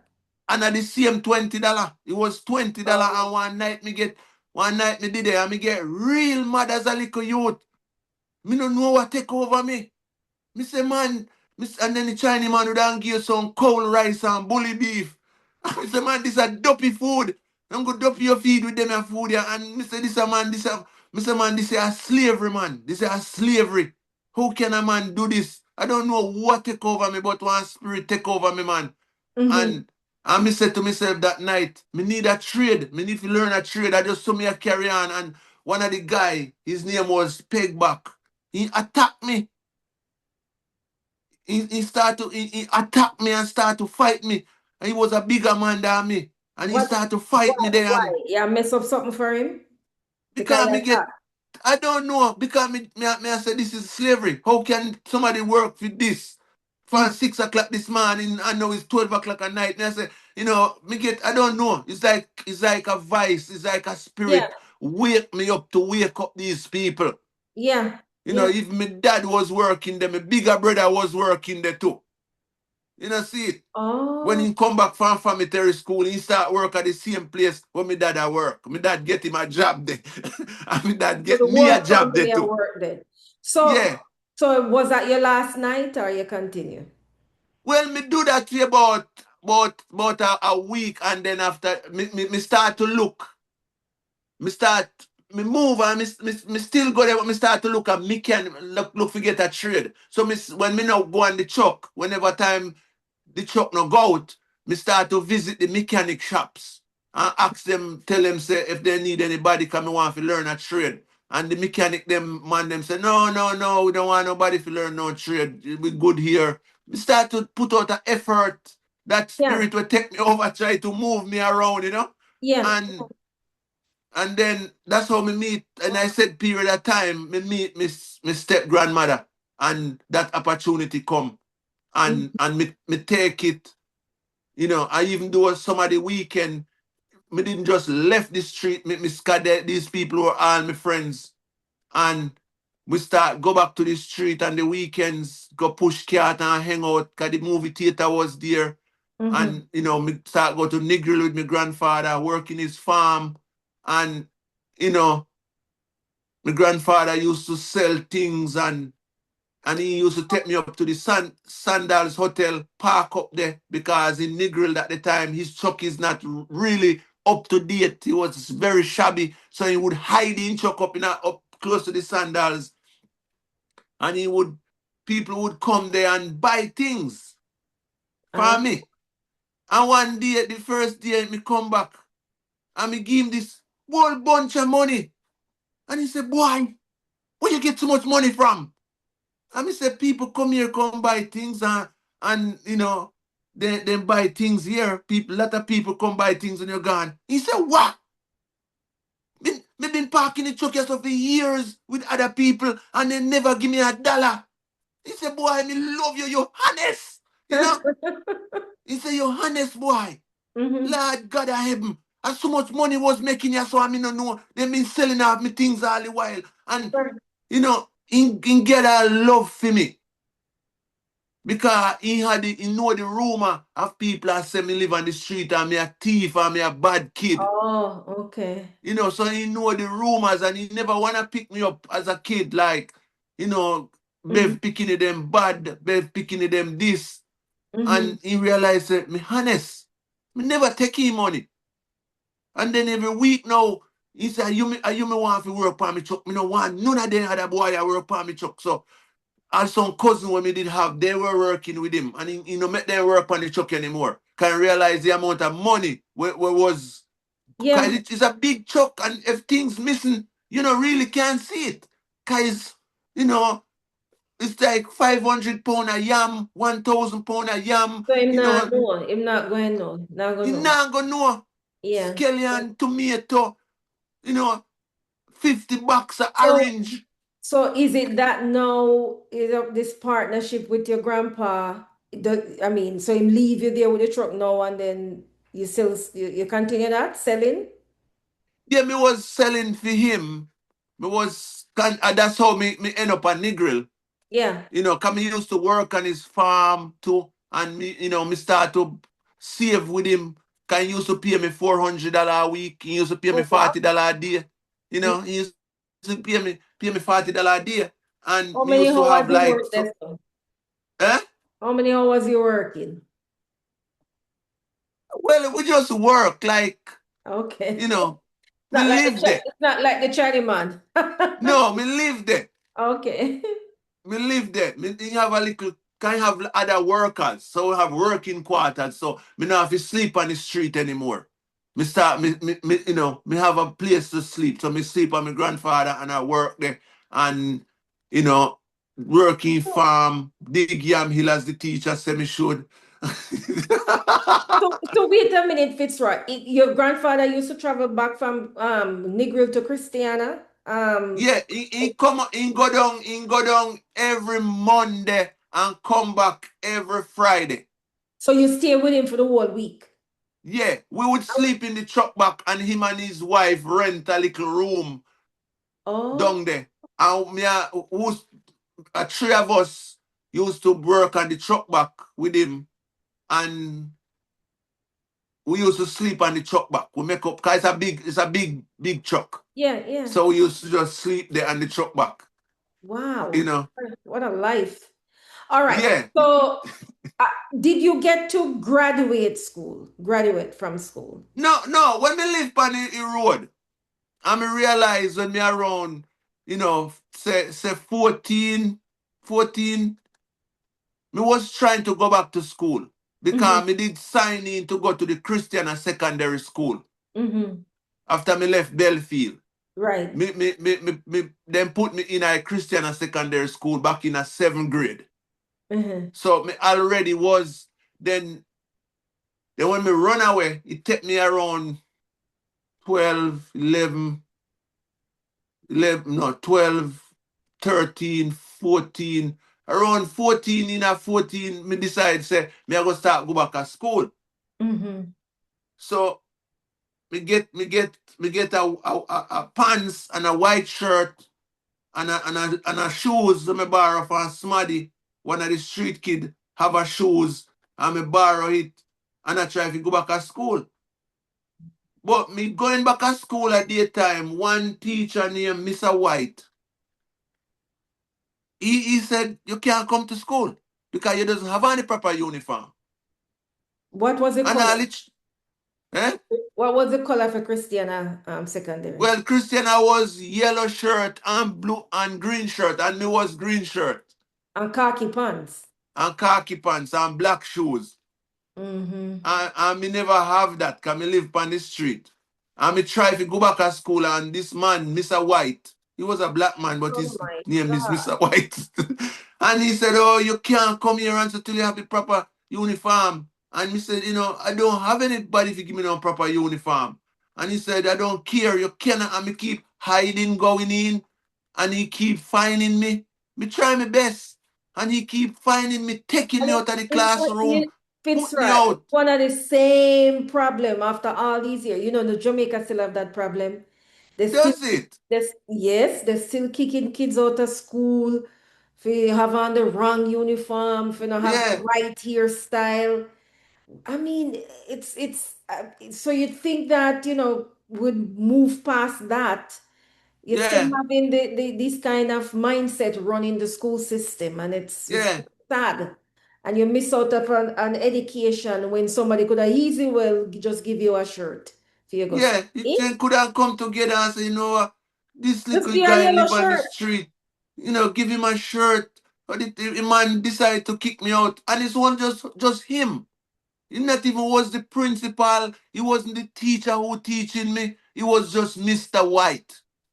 It's called the colonial mindset. You know, Yeah, they have to follow a certain model that was handed down, and so yeah, Jamaica still have that cultural. It's embedded in the system and the mind, yeah, unfortunately. And even after so many years, as I said, if you read some of the newspaper stories, there are still kids that have been locked out of school in Jamaica most recently, just because of the same thing we had just discussed, you know. yeah, So that was like what, 40 years, 40 yeah, years ago, and it's yeah, still happening now. Still yeah. happening now. That's So what we've been you through. didn't get to finish. You didn't get to finish. No, didn't get to finish school. So you work with your grandpa though for between say all this time, and then when did you decide to go learn the mason work? Well, well, when we went to Negril, Yeah. because after me was living with my grandfather. When me was living with my grandfather, um, me me was good at maths, and my grandfather used to have a shop in his yard. Ah. And this guy named Jonathan come from Clarendon, Mm-hmm. and they used to credit things for me auntie them. Cause my grandfather have some pretty auntie. And all of these guys would just come, they come spend their money if you talk to them. So me, Because them they are in a run the this shop. Them are run the shop. yeah. You know it go. Yeah. So Jonathan was like one of the auntie named Pinky, pretty one of the pretty one. So they would come there and they would credit a lot of things because he was doing mason work. They was doing something up a collar, building up something, and he was houses and he was working there. And then Mm-hmm. my auntie called me one day and said, Paul, come check up this good to me. And all our Jonathan take for the week, me check up it without any calculator or anything. Just in And your head. Jonathan look at me and say, man, the way how you can check, you shouldn't be doing mason work. That's what he said to me that day. Uh-huh. And then, it stick with me. And and that's how maybe that's what happened. So back to Christian, if you just finish the bit Yeah. of Christian before me go back at Negril. Because the All mason right. work start at Negril. Okay. So Go on. in a while I was on the street, the police them was trying to clean up all street kid. And I was pushing my hand cart, and they have special police who come in a town in a plain clothes where we catch up all street kid and take them, so they're not gonna let us out anymore. They're gonna then become serious because the crime thing was big, but it Mm-hmm. wasn't we, it was the bigger guys them doing it. Some of them father was police too. Some of the Mm-hmm. guy them was broken down the town, their father was police. They were from good family. It wasn't like the poor kids them broken down the town. It Okay. was it was the kids them from good family. Mm-hmm. And the police them start hunt down the school, the street kid them. One day me went up to the station gate with my cat, and the police them see me because it was school week Mm-hmm. and this kid in a town not going to school. So the police come after me and say, come here boy. And me see him, and me left the hand cart and run. And he Ah. run me down and he couldn't catch me. Cause me was like, me was very simple. Me was like one of the simplest. The whole of it was simple, but I was really simple. Uh-huh. Yeah. And the police didn't catch me, so he bring me cat up at the station. Mm-hmm. And the cat I know for me. I beanie cat, the big guy we're gonna feed cat. And me have the cat in the back in the evening. So Beanie So will get Bringle no, right? beanie I'll get really mad feeding cat. Mm-hmm. So the cat up a station, me can't go home. Me can't bring in the cat. Me hide out. So one little youth named Gary, that's my brother. Me call you back later, my brother. Yeah. One little youth named Gary, where his grandfather named Sprato was the man that cooking the prisoner food. So Gary always carry the little bucket. Spratter carry the big bucket and him carry the little bucket with the salting. He have the salting. So Mr. He always up at station. So me, he used to come and play marble with me. Yeah. He used to come and hang out with me. Because a lot of kids used to hang out with me, as me say. Even Mm. when who no live on the street, they used to come out. It was a community of youth. Mm-hmm. And me said to Gary, Mr. Gary, the police them take on me cat. Do you see me cat up by station? And he said, yes. And me said, which part up there? And he said, round at the back. So we wait till night. Me and Jogo, Chun, Bosso, and Bali, and Duck. We were like the main kid where live out there. Yeah. Bobby too. The, Mm-hmm. the main kid them will live out there. And we go by we break in at the station yard in the night. We walk around at the church. Mm-hmm. Guys, there's a church and there's a primary school down the bottom, so there's a high wall. And we grow at the back. And we all work together as little unit and take the cat. And bring the cat down and we get the cat. And a few days after that, back on the road again, pushing the cat. the police brother Rick realized, say me have the cat. Cause we were pretty smart as little kid. We used to know police. We know how they walk. So we always know them cause the police them right shoulder always drop. So we always know police different from civilian. Right. So, but these new police were coming to town. Then different. Mm. So me pushing the cat up there, carry one lady goods, go by a gas station. And the police see me again, and rush off of me and miss again. And me run left the cat again. Yeah. And the police take the cat and put it back up at the station. This time he put it around at the front. Missy Gary, he said afternoon, kind come, prisoner food come up every evening and he come play marble every evening. Mm-hmm. And he said cat is run at the police front. And run at front of the station. Mm-hmm. So this time, me had a friend them, they're not coming with me. They say they're not coming. So me go up there by myself. Cause the police station up on a hill and one big tall wall there behind, Mm-hmm. one Chinaman building, one big tall wall there behind there. Up there, the police station, they up there and a rail up there. And me climb them at the wall out of stone. And me climb the wall and go up. And when me go up at the top of the wall, if you go over the rail, me hear, click. Don't was it not clock move. And when me look up so, I want big black policeman when near Mass Buster. Did it over me head. And he said, boy, who you? Where you do you so? I too me see the shadow. Me na this so sit down now, me see the shadow up on the wall over there, so. You look you one little boy, me better go shoot you, man. And he just grab me and drape me up in my pants waist and draw me in the guard room and sit down on the chair there, so. And he said, sit down. And he said, what you do? And I say, I'm a cat, me come for, sir. He said, what kind of cat? I said, the cat will park out there, so. He said, what you are broken at the station, boy? Eh? You could have lose your life. Wow. And me sit down there, put me to sit down, and then go around at the back, run out one room, I don't know where I'm gone for. Mm-hmm. I don't know where I'm going for. And me go so, me rush out of the guard room and run. And me nobody take the cat, me run. Can me get, and then that was a Thursday. That was a Thursday. And the Friday, me down at the cane, me I help the cane man near Sonny. He used to sell cane in high street. Me I help him push for him cat with him buck a cane. And the said police them come back, grab me, and start and take out them.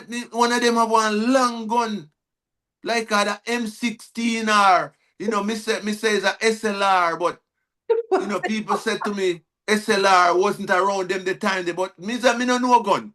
Me know say it's a long gun, Okay, so either call it a long soldier gun. me see with them down there. A soldier me see with them gun there in a war movie. You know what I mean? And he stretch out the angle and go so clum in my belly. Even till today, sometimes I feel my belly. Even till today, sometimes I Wow. feel my belly same way like, and Mm-hmm. he beat me up bad. Beat me up bad and I said, boy, you broke in a station yard again, you know, and take me up a station and push me around, shoot me down, and I say, Wow. what go on, because then come to catch up the bad boy them in a town. So they kind of some undercover police, you know. Oh. Yeah. There's some undercover police, so they want catch up, so then try to then question me and I say, who I brought down the town? I say, me don't know who I brought down the town. And then said to the station guard in our station in here, Goosey, one red policeman with fat jaw. And he said, you know, put him down here, so. And he said, who you know? Who know you? And I said, Mr. Goosey know me. He Mm-hmm. said, Mr. Goosey, me don't know you. He said, Mr. Goosey, you know him? He said, no, sir, me don't know him. And me are the policeman neighbor, My father live beside the policeman yard. Oh. Yeah, Mr. Goosey is the police where we live next door to when I used to live at home. But you think He in was general don't remember you or I'm just a pretend? he just a pretend say he don't know me. Oh. He just a pretend say he don't know me. Cause he never like we as kid. Okay. Because they brown nose people. They were those, people think Yeah. they're better than everybody else. They're brown nose. Okay. Okay. Yeah. So So what happened that night though? Where him don't know you? that, What? and then the two police boy, they left me up there. They left me up there and go down the street. Come back and they run amok. They even shoot a dog down the street the next time here. They run amok that night and then go down at the club and then bring up some brother from down at the club and one of them was a soldier. They run amok in the town the night and then come back. After they kept the soldier up there and the soldier come there and carry on and, cause then go raid the club. And he Mhm. come back and he say, you still there? What we are going to do with him? And he said, hey boy, say your our father prayer. And me say me our father prayer. And he said, go sit down under the table. And me go sit down under the table. And then Mr. Goosey, after hours, then come back again. And they say, Goosey, what you gonna do with him? And Goosey lock me up in a passage. He locked me up in a passage. 'Cause it was late at night. It was around 12 o'clock at night. And I was still sitting down underneath the table. The table where the right, the 4 foot table, me sit down under there. Uh-huh. Cause me was little, me never big. Me was, sometimes I ever wonder how me grow so tall now. But I was like a little person. Yeah. And put me it was a Friday night. And then put me in a passage. And then in a morning, daylight come. And then let out the prisoner them. And one of the prisoner come out and go in a place and full one bucket of water and dash it on me. Ouch. And and then me hear some voice round the attack. Me one voice round there, wake me up in there, Me one voice round the attack and the voice I say, what happened here last night? Me hear some don't have the little boy we keep broken in the station yard. Let out the juvenile. And then me hear the door, then come with the key, the gate, the iron gate open, and then take me out and the prisoner then wake me up already. And then me go out there and me see one man in a one full suit, a khaki suit. Not get to realize that him had the soup, full Yeah. suit, a khaki suit. And he said, oh, are you are the little bad boy me I hear about round here? Broke in at the station yard, eh? Eh? Where are the boy? You cannot broke in. Where you get them a braveness from for your broke in at the station yard? And he said, all right, he have this little shine little, like a piece of whip. And he have two silver end on it. It's a cane. It's Yeah. a little cane where the soup them carry. And the man said to me, he said, boy, run. And me took off. And the man give me a lick across me back with him and me bend up like a S. Oh gosh. Yeah, the policeman, the soup, the Mm. man in a brown suit. The Mm-hmm. man give me a lick across me back with that little shine something, that thing where he have.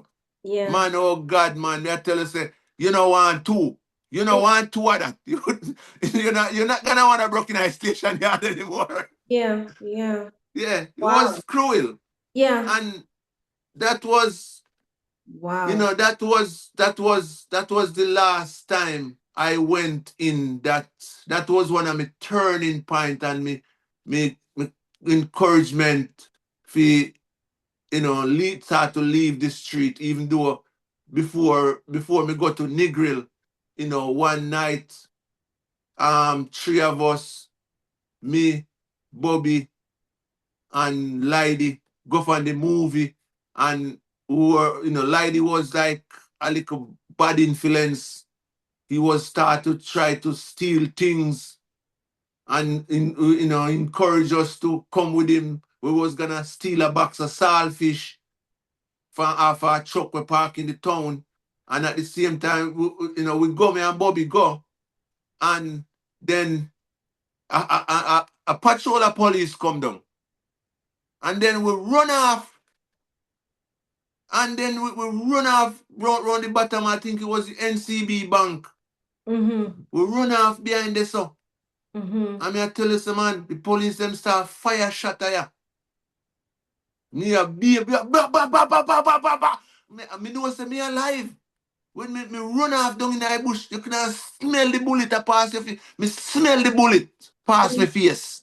Me Mm-hmm. smell it, smell of something burn. You know Smell what I'm saying? the gunpowder, yeah, smell. Yeah, man, me smell something pass, man. Yeah. And then me run, and me run miles in a one bush. And me I say, boy, my friend them dead. Come, see them, we separated. And me I say, boy, my friend them dead, Me I say, Lord God, Bobby and Lady, most dead. Because them a gunshot them, say me's alive, and me see them. And, Wow. me run and me run and me run. Me run go to one place named Blackridge one bush. Me never, not even know the road where me run through. Me just keep running through the night, through the Mm-hmm. dark night, through bushes. I don't know where me I go. Me Wow. end up find myself way over one place. See it. And the morning, me go up on one hill because me can sit down in the part called Christiana Bottom. So me Mm-hmm. up on one hill the morning and me I look and me here. Me see the fire truck a go down there. And me I say, rah, what that? Look like Bobby and Lady dead, And that me I say, Me I say, look like them dead man car. And then me see one brother where in the evening. Cause me start worried now and I hide out. And me Mm-hmm. see one brother in the evening. And me I say, what happened to Christiana? Who dead? And he said, nobody not dead. And that's give me a relief. Mm-hmm. That give me a relief. Now But you me still not stay hear from away. your friends them. You still not hear from Me them. never hear from them that time until around 3 days. Me go back in our town and me see them. And me I say, man, me think you not dead. And them I say, man, me think you're dead. You know what I mean? Yeah. And I say, man, that was lucky, man. We can't do things like that anymore, man. We lucky, man. See it? And that what give me the more encouragement to stay amongst my grandfather Okay. and stop go amongst Lady, because Lady was a bad influence. Mm-hmm. And he would encourage you to do things, you Mm-hmm. know. He was a bit older than us, like, you Mm-hmm. know. Mm-hmm. And he was encouraging us to do things. And one night we go do something big, like gonna steal a box of saltfish out of a truck. In comparison, I mean, no, Yes, to no, what we used to a steal bag, off a bag somebody of pot off a salvage. fire. Yeah. You go steal a box of saltfish. And then me start working with my grandfather and try to spend less time with them because me did keep going to the movies and end up seeing them. And then one night like I say, you know what we should do? We should just grab a policeman gun. And then me realize, say, this I go get worse. And me decide now myself, say, you know what? I'm gonna stick amongst Wow. my grandfather. And I don't wanna see these guys anymore, cause this is go grab a policeman gun. And It could be over. It could be over in it an could be instant. over. Yeah. And then me stick amongst my grandfather. And then, when Jonathan tell me, say, me fi do mason work, Mm-hmm. me did there. And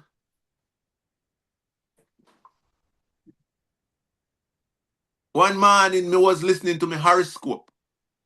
Okay. And the horoscope says something. Because my father always listen to horoscope a morning time. And I don't know why that morning the radio was on at the shop. And the horoscope come on 7:30. And Mm-hmm. I was listening to the horoscope, and the horoscope said, Leo, you're gonna have changes in life. You're gonna have to move away to make this change. I said, you know. And then later on down in the week, one little old man come to me and say, you know what? You're very lucky, boy. You're gonna go to foreign. You're gonna get the opportunity to go to foreign. One little old man named Mas Rennie. He said, he just come, he live in a spring run, he have a little tiny house, live by himself. He was a big farmer too, and sell cow on Saturday. He was, and he come down to my grandfather's shop. After the horoscope tell me that, couple days after the horoscope tell me that, he said to me, me's a lucky boy. And me gonna move away and me gonna go to foreign. Wow. Me not take it as nothing, sir. I say, oh, this man tell me. Yeah. And then a couple of weeks after that, me went me down Negril and me carry some little clothes them when me buy.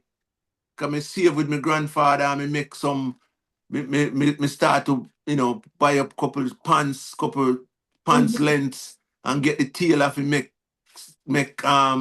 some pants. So me buy 3 corduroy pants. It was $400 for one pants length. But my Mm-hmm. grandfather was paying me $400 a week. And me used to make him save me money for me. So Mm-hmm. over a period of time, me save up a money and me buy some pants length and pay the tailor to make the pants length and all those things and make the pants.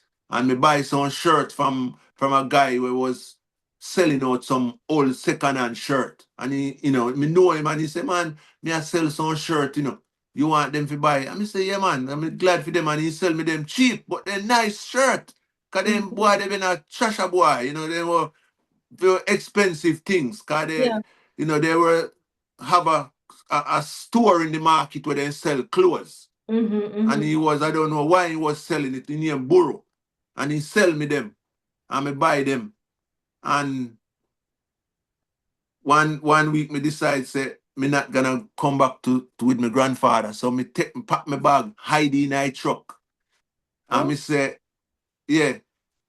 And me hide it inside of the truck. My grandfather no know say me pack my bag and have it hiding at the truck.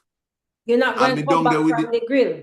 Yeah, me decide me not coming back from Negril. Me decide me no want to stay up here because me no want to keep seeing Lady.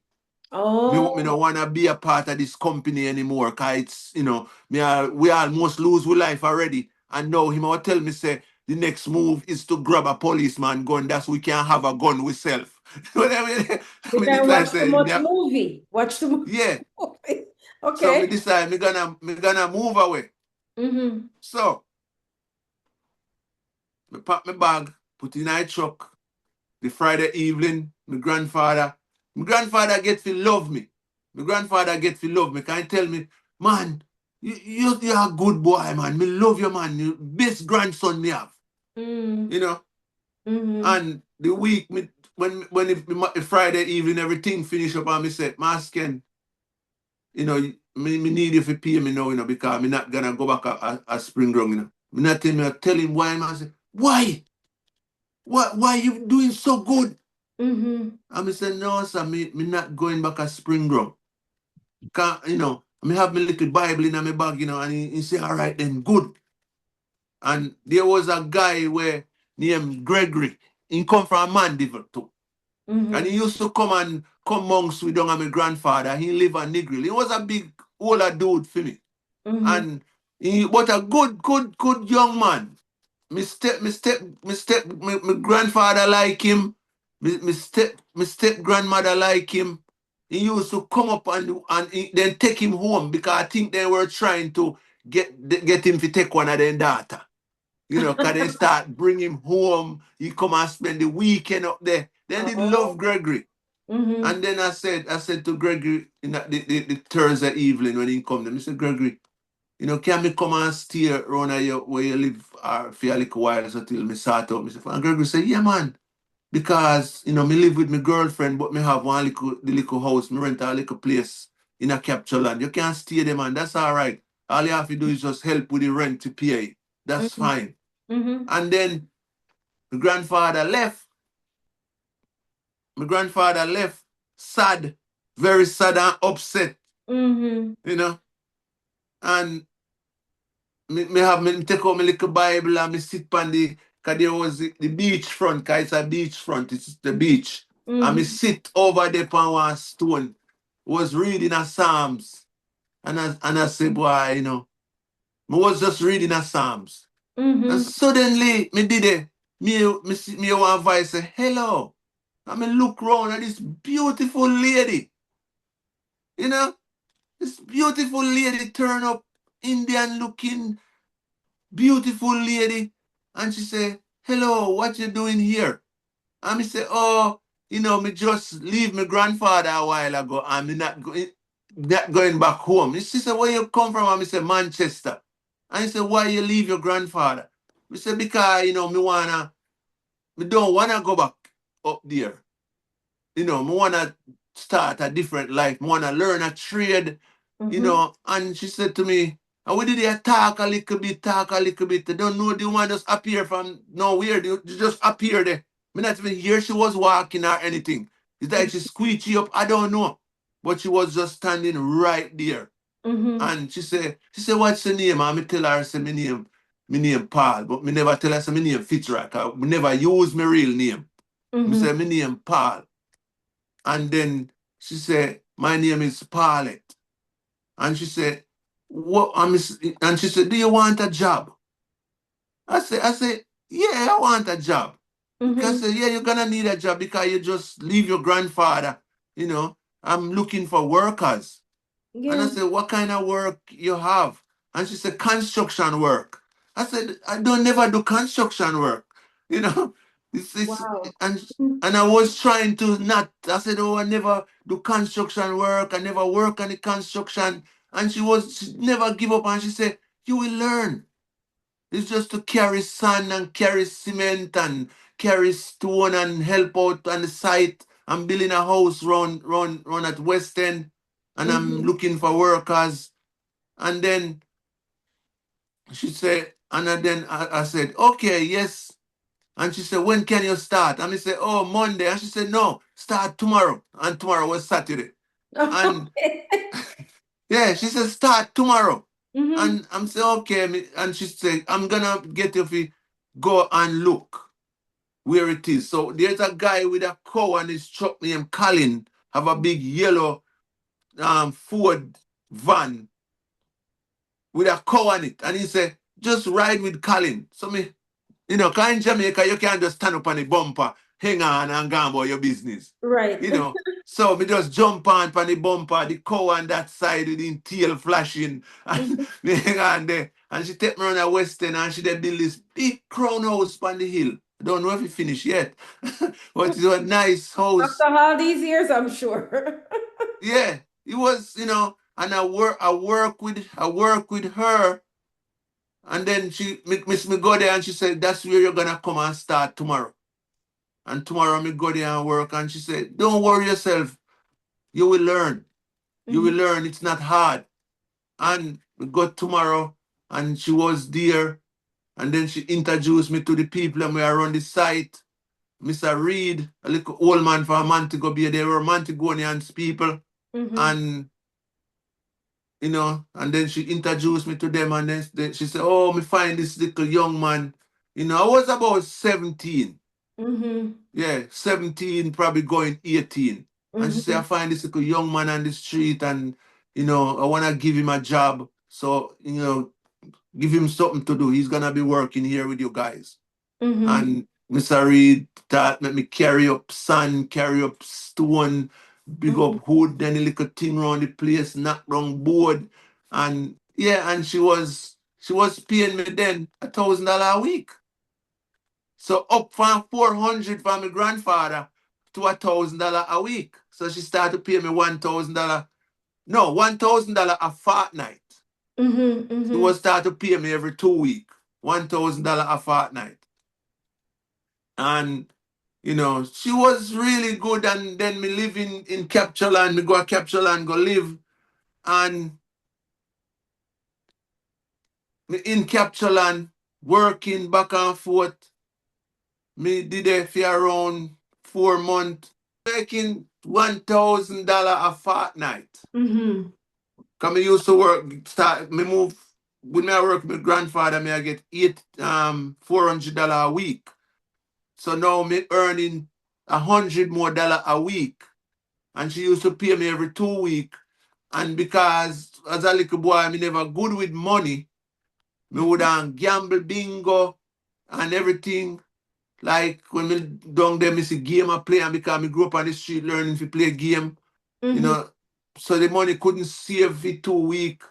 So she used to, like, every week she give me $100 on the blank week. When me live in Captureland, me live amongst one lady in Captureland, and me live there. And so the lady, me wash me clothes one night. That's the first thing happened. Me wash me clothes one night. I like clothes them, can me just wear them so till come me at work now, me not have time. No day off. So me wash me clothes one evening, me come home from work. Cause me have 4 pants and 4 shirts and 1 pair of shoes. So me wash 3 pants, 3 shirts, and some brief and put it on the line. Well, and when me wake up the morning, me say, me didn't hang out my clothes.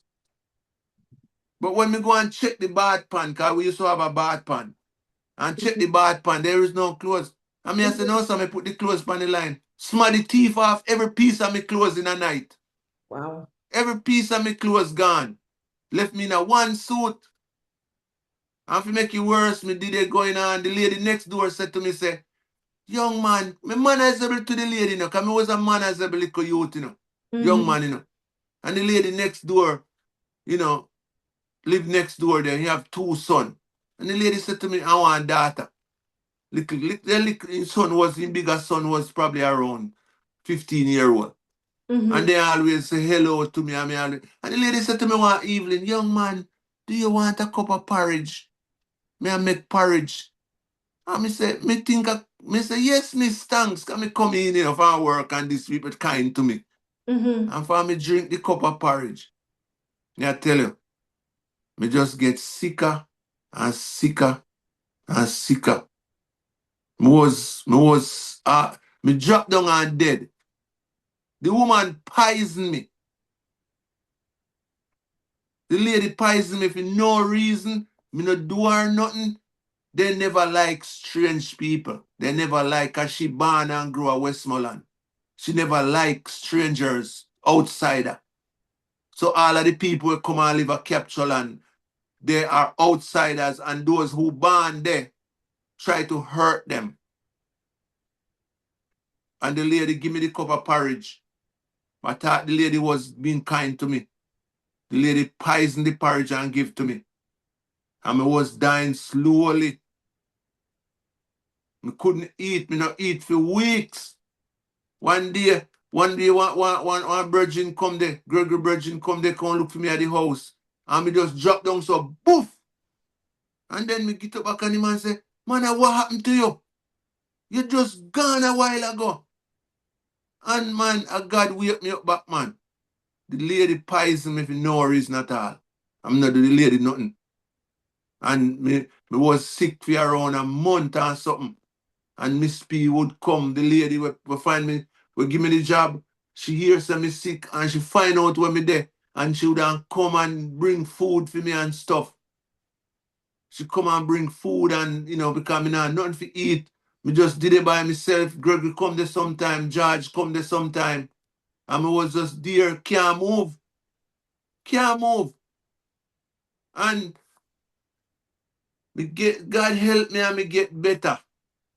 So wait Me a minute, get no hospital no involved in this then.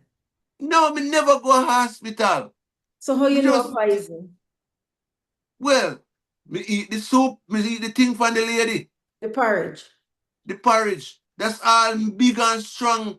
Can't tell me say somebody with big and strong could and just drop down so boof. You don't have a flu, you don't have nothing. You just So what start you happened to you? Running belly, what? Diarrhea, what was nothing. happening?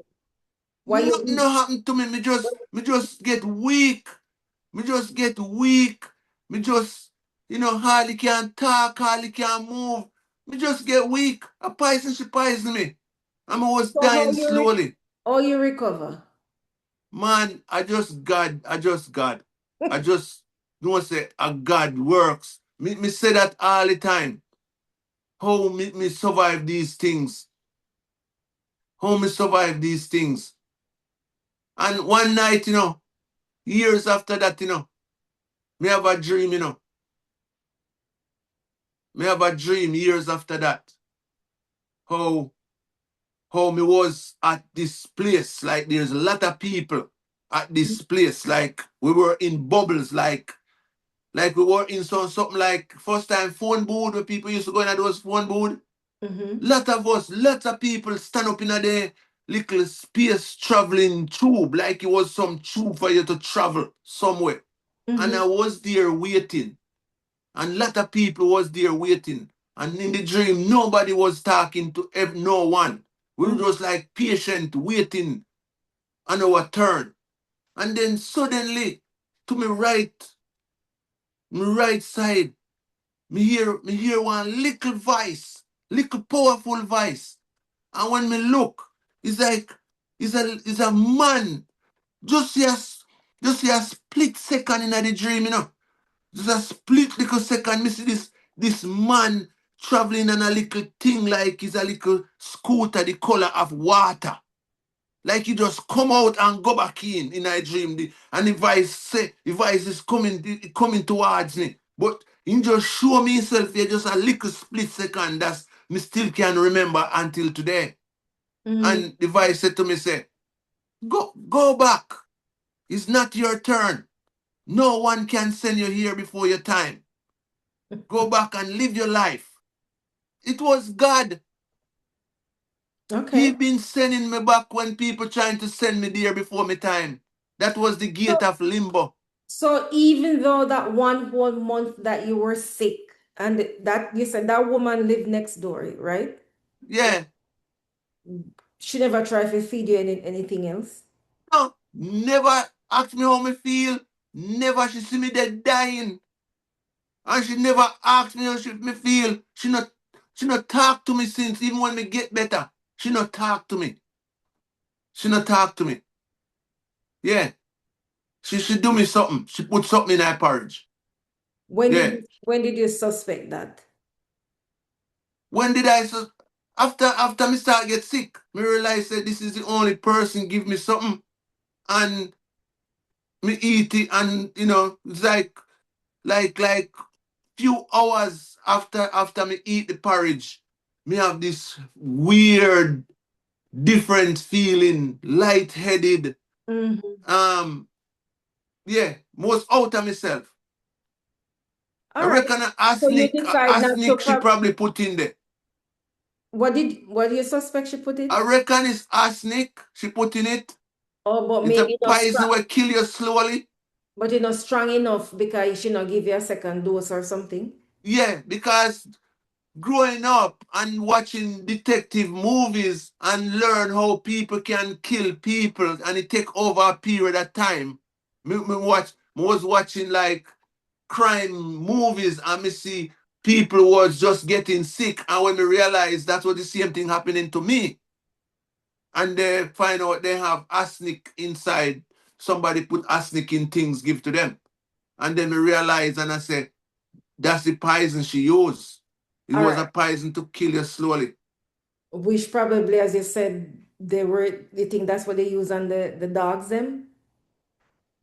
My dog them they use different things kill me dog them. They use like probably gramazone or something because my dog them dead pretty quickly.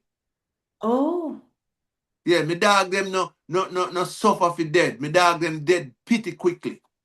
You just see them and you know say them poison and they just dead in a like 1 or 2 days.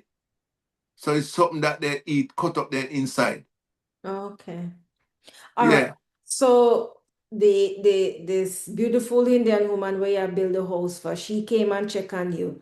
Where you Yeah, went, she come and where check you on went me. after that? Because I'm sure you have to leave that place. Yeah, me leave the place and me go out of the horse stable.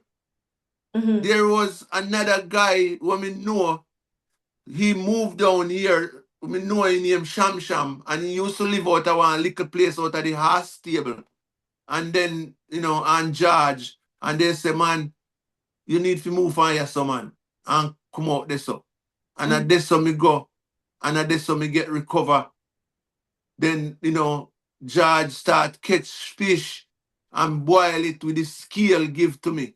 Mm-hmm. He go down the ocean, a brother named George, he go down at the ocean and get the little tiny fish them Mm-hmm. and boil it with the scale. Can you say if a poison your poison, this will get rid of the poison out of your body. And he go Mm-hmm. and get the fish them with the scale and use the boiled soup and give me for drink. And that's what me get better. And that's when he confirm and say, yes, a poison your poison for true.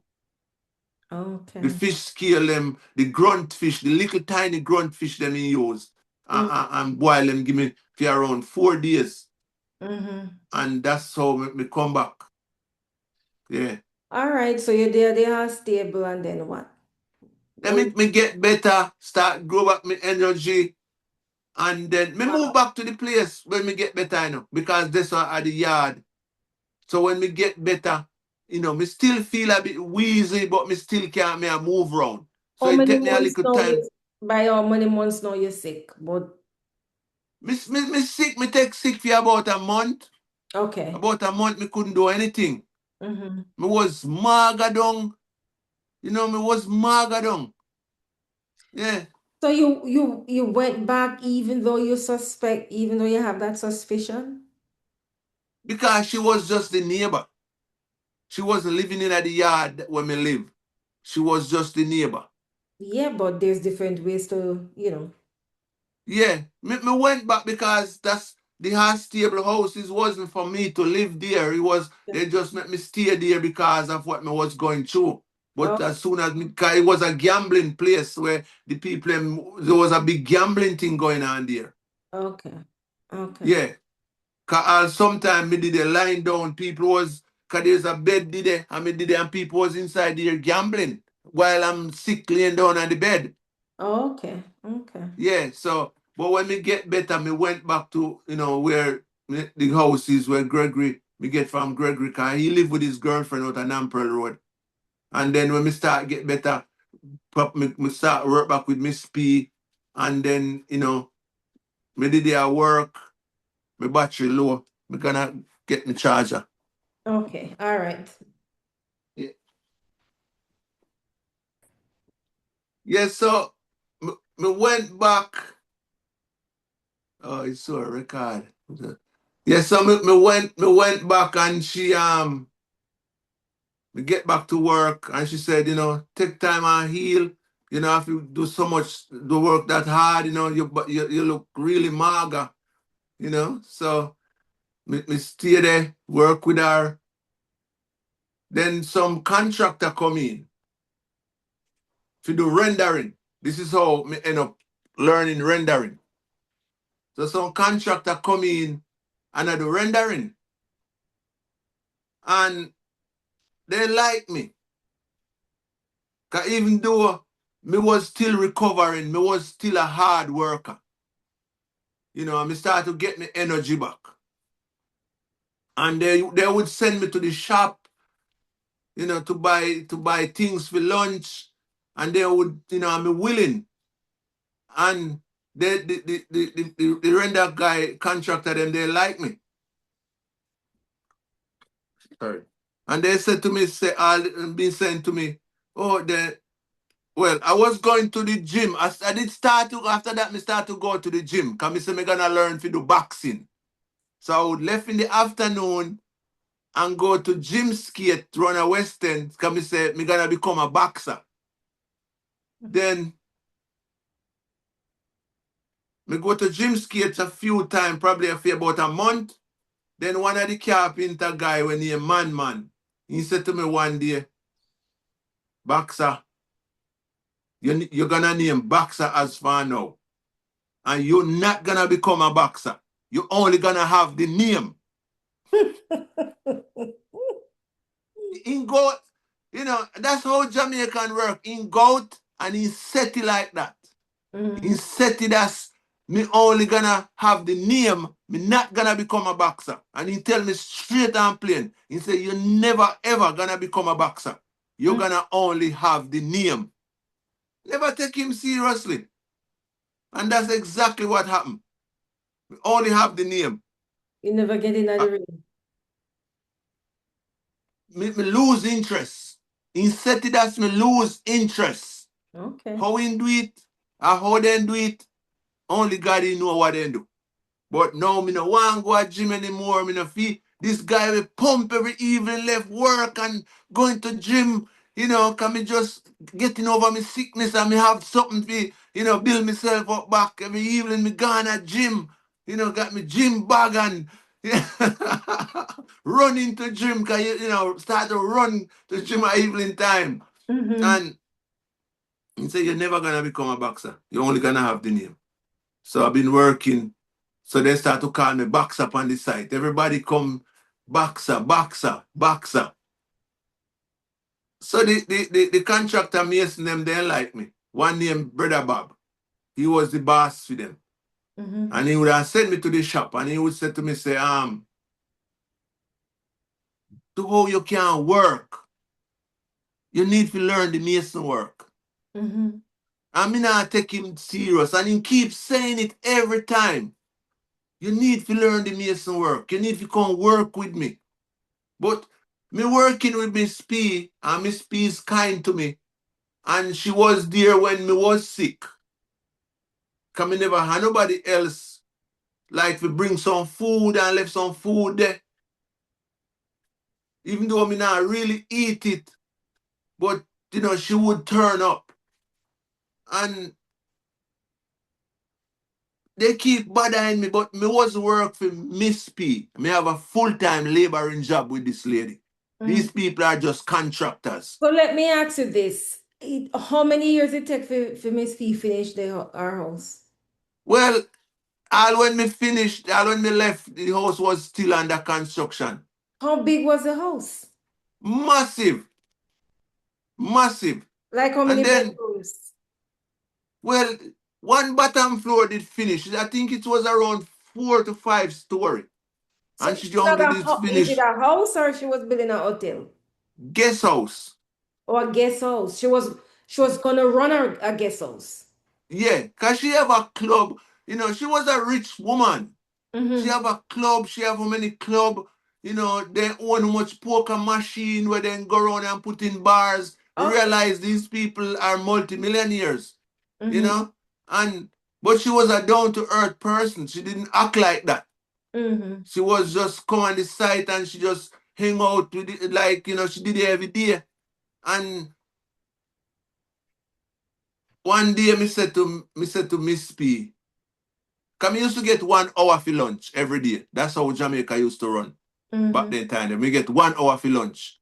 And me decide now, me say, man, me I go learn the trade, but me can't go left, stop work with Miss P, because these people, me no know them. They just come here as a contractor. When their work done, they gonna have to move somewhere else. And me in a safe work, where me I get, $1,000 every 2 weeks. Mm-hmm. So me said to Miss P, brother Babu want me encouraging me to learn the trade. And me decide say me said to brother Bob, how would it feel if me work with you through my lunchtime? And he said, that's fine, boxer. You can come and work throughout the lunchtime. And then me say to Miss P, after me talk to him, how would you feel if me go and work with brother Bob throughout my lunchtime? That's me can learn the trade. And she was happy. She said, yes, boxer is your hour. You do anything you want with it. Because I didn't want to, talk no, make no, you know, she think me gonna left gone with them, or and then she gonna fire me, and know these people. So me run it to her first, and she happy for that, and she say yes. And me start learn with brother Bob every lunchtime, and it good for him too, because he start to make more money. Mm-hmm. So it was a good thing for him. And me do 3 months with him, 1 hour every day.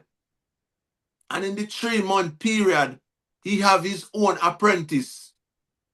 And I was as good as his apprentice in Okay. 3 months. And Wow. he have this apprentice with him over 3 years. And I was right there, and he was saying, man, you take on, you learn the trade so good, like it's in you. Mm-hmm. You and Dean is at the same level, and Dean is working with me for 3 years. Mm-hmm. And then he decides, and Miss P happy. Miss P happy. Miss P would go out in one day ask me, when are your birthday, Boxer? And me tell her, say, my birthday was what my birthday is. And she said, okay. And then when my birthday, she rock up with a trowel, a level, a square, a tape measure, for my birthday. She was happy because she realized now she have a plan. She have a plan. Now she's creating her own little mason. You know what I mean? And then Can't she leave. give, eh? Can't Yeah, leave so easy. So easy. yeah. No, me can't leave so easy. So now me gonna have, more than brother Bob get a next. Something happen. Something happen. Mr. Reed, the carpenter, he was the real contractor. He's from Mobile. He driving the car with Miss P. Him and Miss P, like, they come from Montego Bay. They drive together. He's always in the car front with Miss P. And he's good little old man, Mr. Reed. Mm-hmm. And he have one cousin just down the road, have a guest house near Master Ren. Mm-hmm. Master Ren used to come up there and come see me all the while, and he always, good man, me and Master Ren born the same age. Because me was a sensible little young man, and all these bigger man than me always like to have all a reasoning with me, as a little youth. Mm-hmm. Well, I was, 17, 18, 18 by now. Mm-hmm. I was 18 by now, probably going close to 19. I was in my 18. So Because a lot of things happen in a 1 year. you're talking about mid 80s, them time there? Yeah, Mm-hmm. yeah. And brother, Mr. Brother, Master Ren like me, cause they talk now about this a little young boy I can work, he manageable, he respectful. So they all like me. And we, chat, kind me have to pass in yard, and me I go home, and we stop there and chat and hang out, sit down on the wall front and talk. Mr. Reed sleep down there, live down there, and they send me go buy them cigarette, and me go and come back. I never smoke cigarette, but they always send me go buy them cigarette, and me go, send me a shop, and me go. And then one evening, because then brother Bob reckoned me at the same stage as Dean. And brother Bob was fighting Mr. Reed to take over the contract. He was want to be the head contractor. From So his one from his evening, P. eh? From his P. Yeah, for Miss P, he wanna Mm-hmm. take over the, cause the brother Mr. Reed was the head contractor. He was the carpenter, but he was the head contractor. And brother Bob is a mason, is a renderer. He do black work, rendering. He mean doing all those work there. Mm-hmm. Black work, rendering. So he wanna be the top guy. Mm-hmm. So one evening, Mr. Reed said to me, said, we were waiting for Miss P to come with the money the Friday evening. So we all sit down and I wait. And then Mr. Reed said to me, say, Boxer, help me carry down the tool I go down my cousin Ren. He want to catch up with you and thing, he want to talk to you. He might tell me, say, he want you if you can learn trade with him. So it's good for you, take these things, follow me down there with these things. So me follow him carrying big saw and in thing them. He was Mr. Reed was probably around in his 60s. He hardly can walk, but he work good. You know what I mean? And Me and him go down there, talk a bit, and we were coming back. And when time we reached close back to the site, I was on the right hand side, Mm-hmm. and he was on the left hand side. We were coming up the road together talking. And suddenly this one black something goes up, boom, past my face like a black rock. And when me look, Mr. Reed upon the dirt, a foam, a beer white soda come out of Mr. Reed mouth. It's something lick him down. This something will fly past my face, Lick down Mr. Reed, Mr. Reed, that dirt, a foam, and a kick, and a foam, and me I say, what, and he can't talk. And me I call the people them, and then suddenly Miss P was coming up the road, and they realized they said they don't know what. Then chuck Mr. Reed in a car and took off with him. And then we don't know, and then he take off. We don't know what happened, but Mr. Reed was foaming from his mouth, kicking, eye turn over, eye turn white, and I don't know. Brother Bob come down there and have a look, and the other man then come down there and have a look. And then, Miss P run away with Mass, with Mr. Reed. And then, we didn't get paid the Friday evening, so we all have to come back the Saturday morning to get with money, because Miss P have to run away with Mr. Reed in her car.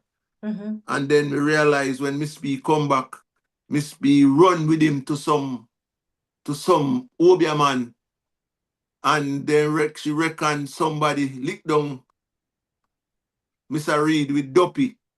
Duppy lick him. That black thing that fly past my face was the stone that the Duppy fling and lick down Mr. Reed. And, he get better.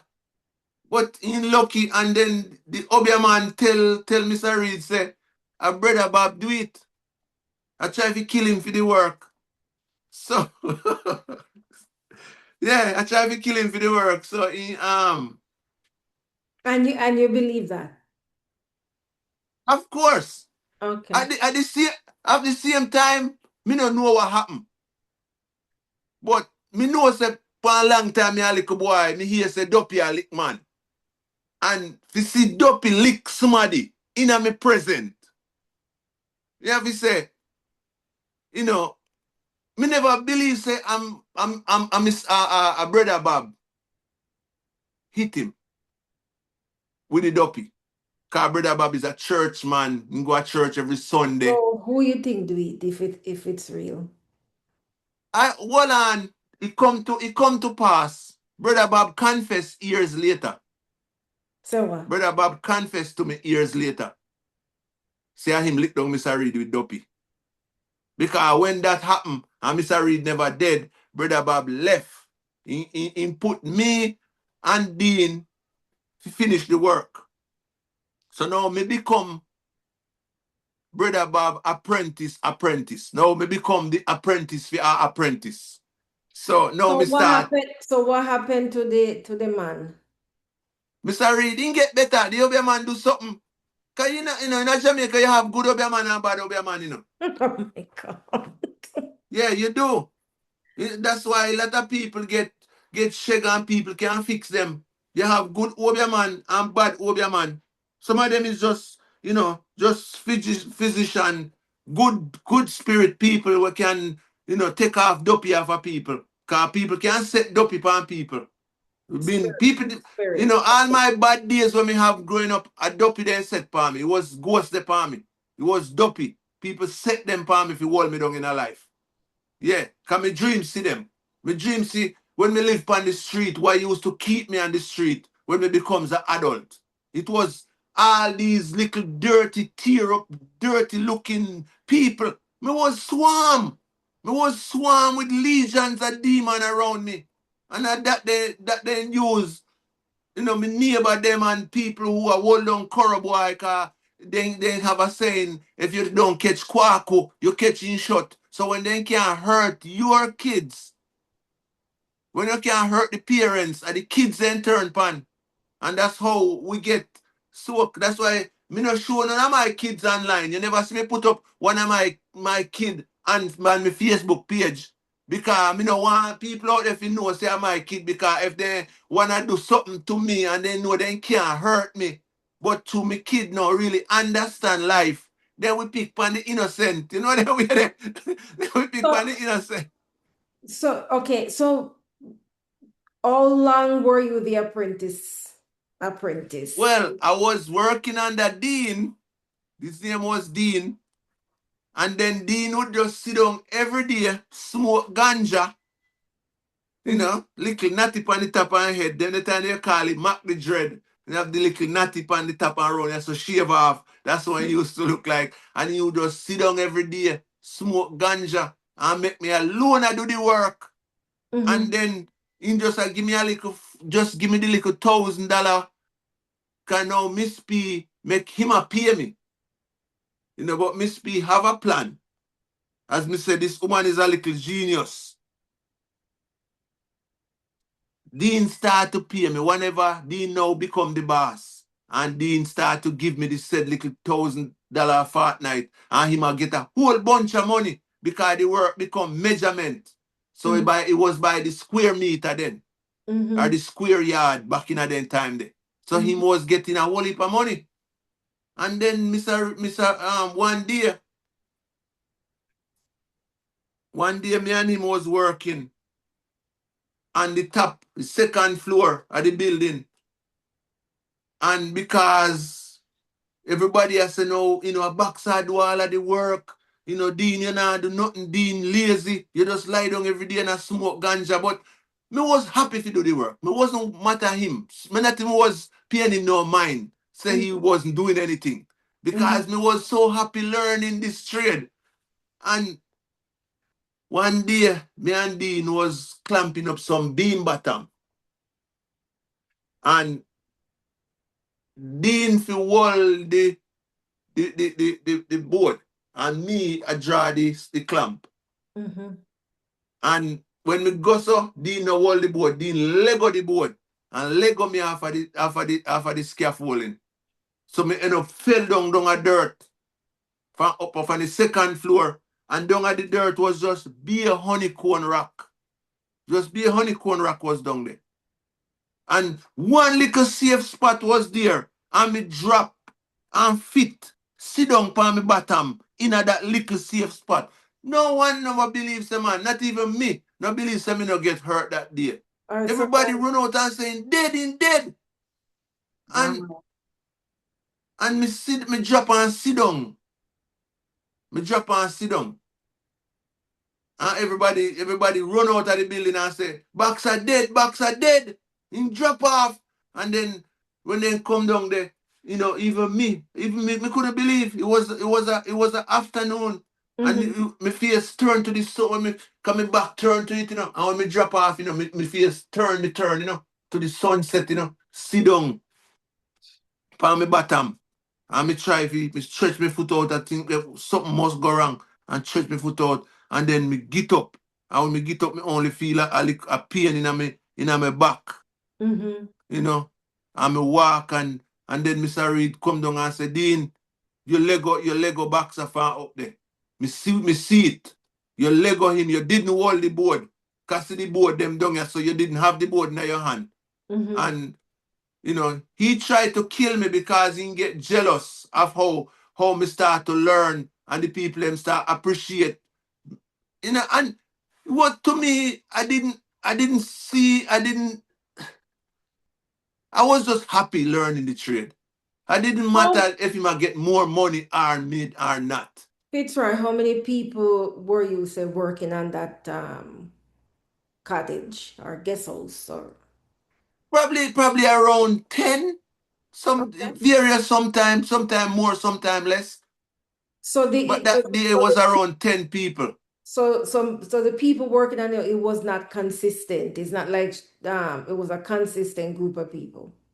No, only me was there like full time.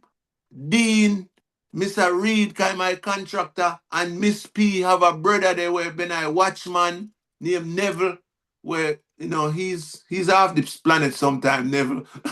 and, and Headley, couple more people. George was Mhm. working there. So it was around 10 of us there. Okay. Yeah, it was around 10 of us. Did you continue after the fall? Yeah, they fired Dean. That Miss P tell Dean say he need to leave because what he did was intentional. So where you say Commissar Reed people said it people was actually intentional. so people actually agreed that he did it deliberately. Yes, Commissar Reed said, you let him go Dean, because if you did hold the board, why the board would be down there with him? That means to say you did let go the board. It wasn't like the clamp slip because we make these clamp out of steel. It's not like today day where you buy clamp and clampy. It's just something we make out of steel and dry to wall the bottom of the beam that you can render it. Oh. And that's Mm-hmm. what it was. And the board them was down there beside me. Mm. They were right down there. So Mr. Reed said, man, if you never Lego boxer, why the boat them down there? Because at that time it was me and him alone working in that area. So But what people could see when me fall. how long you stayed there afterwards? At that place, me did every ages, man. Me couldn't left actually. Oh, okay. Because after they How fired many though? Dean, How many years? well, me did it for around probably 4 years, 3 4 years. Living with the same friend Well, me still in-law. live. Me still live at Gregory's, the house that Gregory's rent, because Gregory Yeah. did live out on Namprel Road with his girlfriend named Budget. Mm. So he only would come there sometime. He not even clothes wasn't there. He only did have that little place. If him and his girlfriend break up, because his girlfriend did have a house Mm-hmm. out on Ampel Road. So have that place, and then I start to pay the rent. Then Mm. my brother come there and live there. My big brother come down now and live amongst me now. Okay. And more people. So it was just like a little sleeping yacht place. Because So that how guys start come down from country and have it as a base. So it becomes a base. People just sleep there and go to work. they So were people would working with just you? sleep. They were Eh? working they were working with you at Miss P or they were finding different jobs? No, then couple of them was working at Miss B, like Headley. My brother work at Miss B one night time. Um, but we got guy like Willard, Kennard. There were two more brothers. They were the Mandeville people. We were the Manchester people. And the Okay. So Manchester people was, they have a little base, and all these people were trying to come and do something, learn little carpenter, work on construction. So everybody would probably just sleep on the floor. Just like, it was just somewhere to sleep. okay. And All we would right. go out and So you stayed at in the construction with Miss P for 4 years. Where did you go? So at this time now, I'm thinking here, what, about 20 something? about 21, Mm-hmm. about Where did you 21. go after that? Well, me stay with Miss B for a long period of time because me learned it. Me becomes then me start learn the trade with me learn for render, and me stay at Miss B doing. Can now Miss B have me doing the rendering, even though Oh, me's okay. not a real expert. She have me. They get rid of Dean, and I was doing what rendering left of the area where she wanna fix up.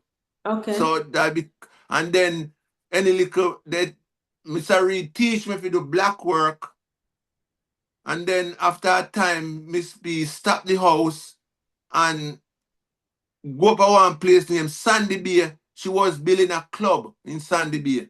So we all went up there and live and build up a shed, and we all live up there in the shed. All of the mason and the carpenter, the Sandy laborer, Beach they build a big shed.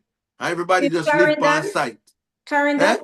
Where No, Sandy? Hanover. Hanover. Oh, I know. Okay.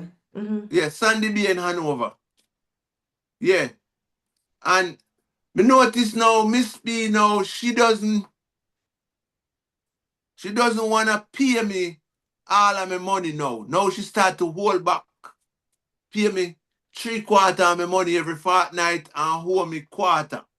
So she doesn't want to. But Mr. Reed cousin, Master Ren, Mm-hmm. he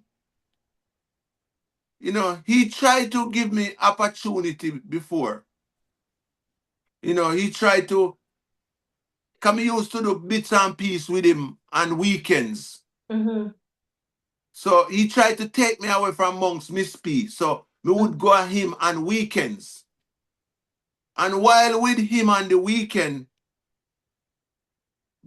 he said, me will learn a better, me will learn to be a master of the trade. He said Mm-hmm. to me, Boxer, if you stay with Miss P, them, you're not gonna be a master of the trade. You're just gonna be a normal tradesman. But Master Ren know a lot of things. He teach me tiling. He teach me a lot of things. Cause me do a lot of things. And he said, it's better for you to be an all-rounder than to have one trade. And if you're an all-rounder and you have many trade, you're not gonna be out of a job. He was right. In the meantime, now, Mrs. said, he teach me the right thing. Mm-hmm. And I was with him down at his guest house. Cause me was between him and Miss P for the period of time. So I was down at his guest house on the weekend and I would work with Miss P during the week. Cause I didn't want to disrespect Miss P and just left. Oh. So then Mastering, me learn a lot from Mastering at the same time. Me was around with Mastering probably early early 19 when me I was 19. When me I was 19, about close to 19, going in 19. Me Mm-hmm. was doing weekend work with him, learning to master things. And at his place, me normally always see some lots of guys come there, lots of guys with scooter bike, ninja bike, rent a car, girl in a little batty ride upon them bike. It was just that the place there. All of these people in a big gold chain. And one day my friend said to me, say, you know what, Boxer? Me I go give you a bus, And me say, what you mean? Me I make you have your own chariot. And me say, what you mean, my friend? He said, man, me I make you see them boy where come here at daytime with all these pretty girl on the back of them bike. You can have that too. I did want that. I did want got the pretty girl and the nice bike, big gold chain, and all these things. Girl in a body ride upon this big ninja bike. I come there. It was the busiest place.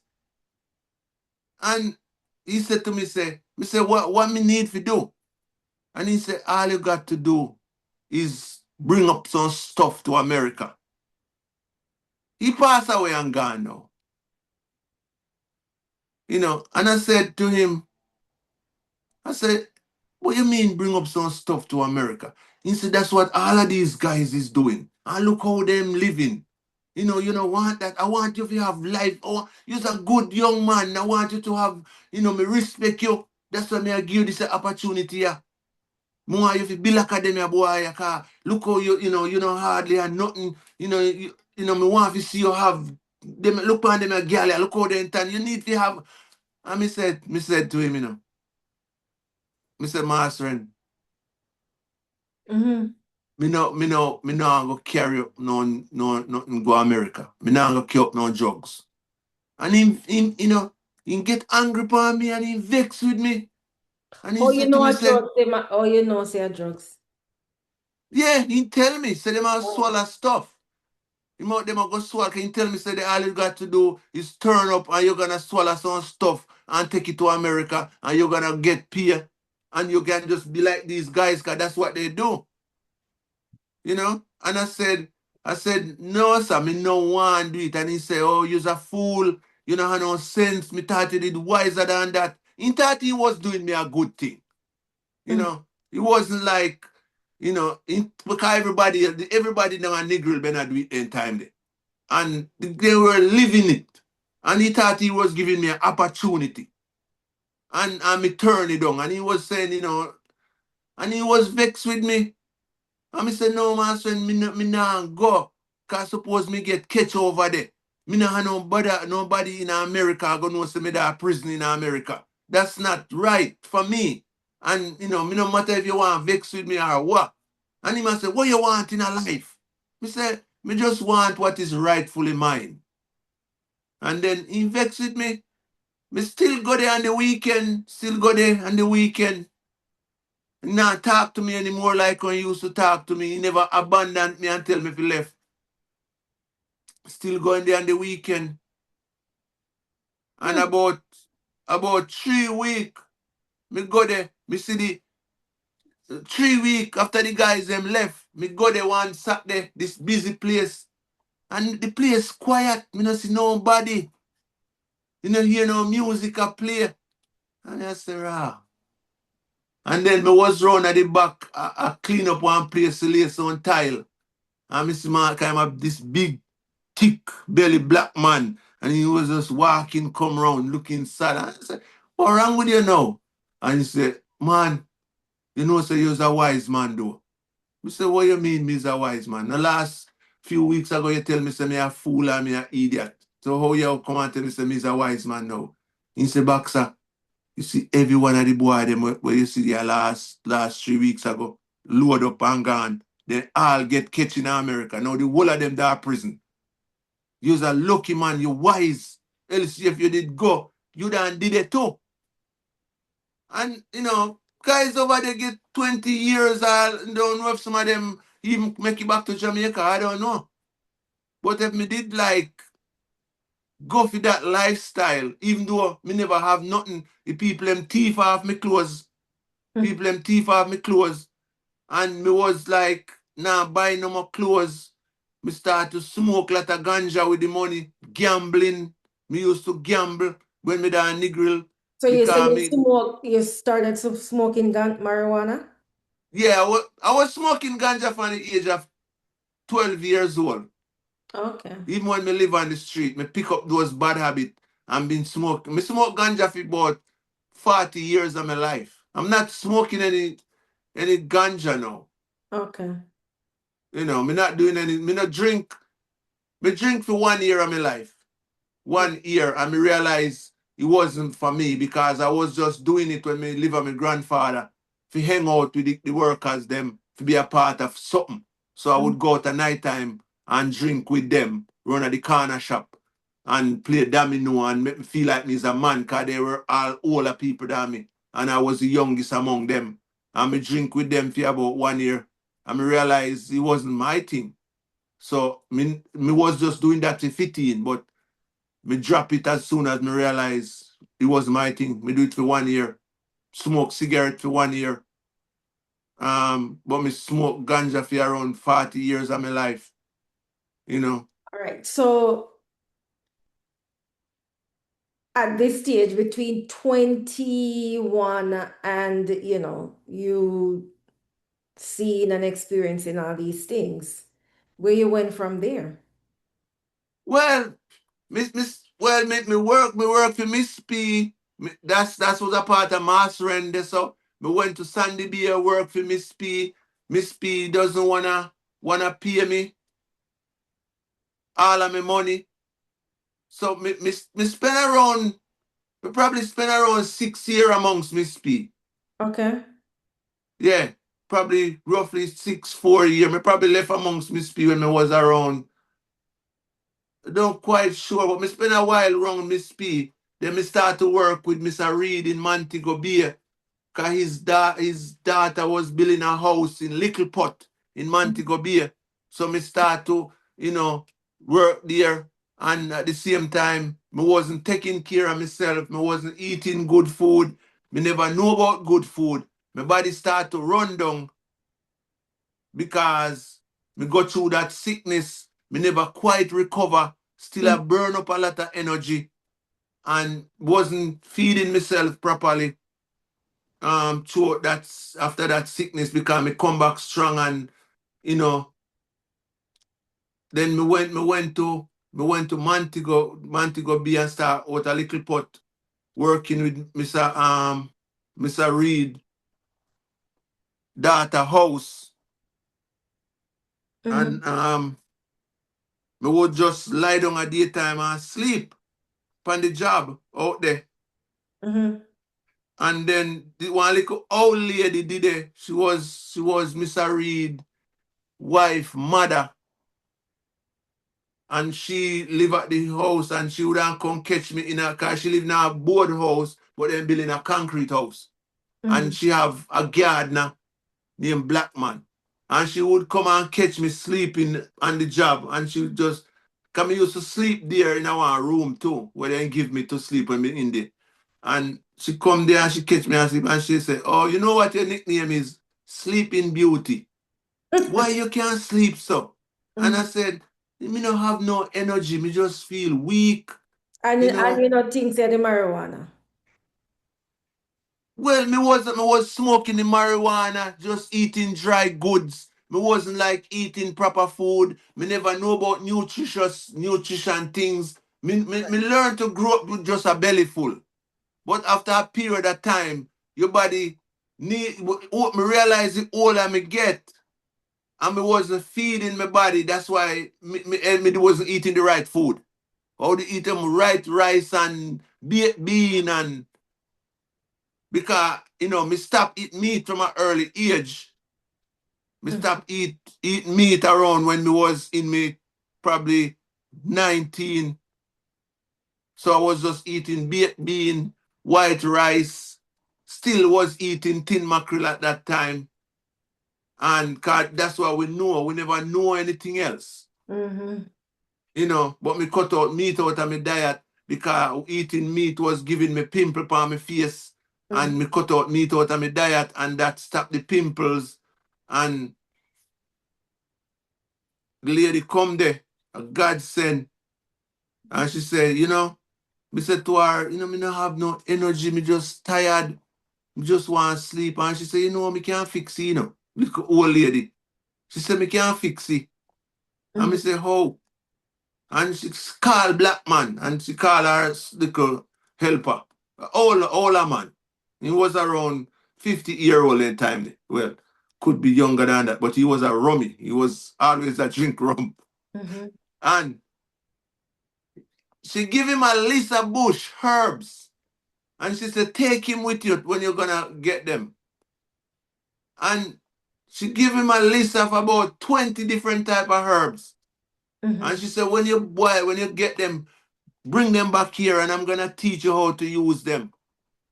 And when you get these herbs and you drink them, Mm-hmm. me guarantee you in a 1 month you're gonna get your full health back.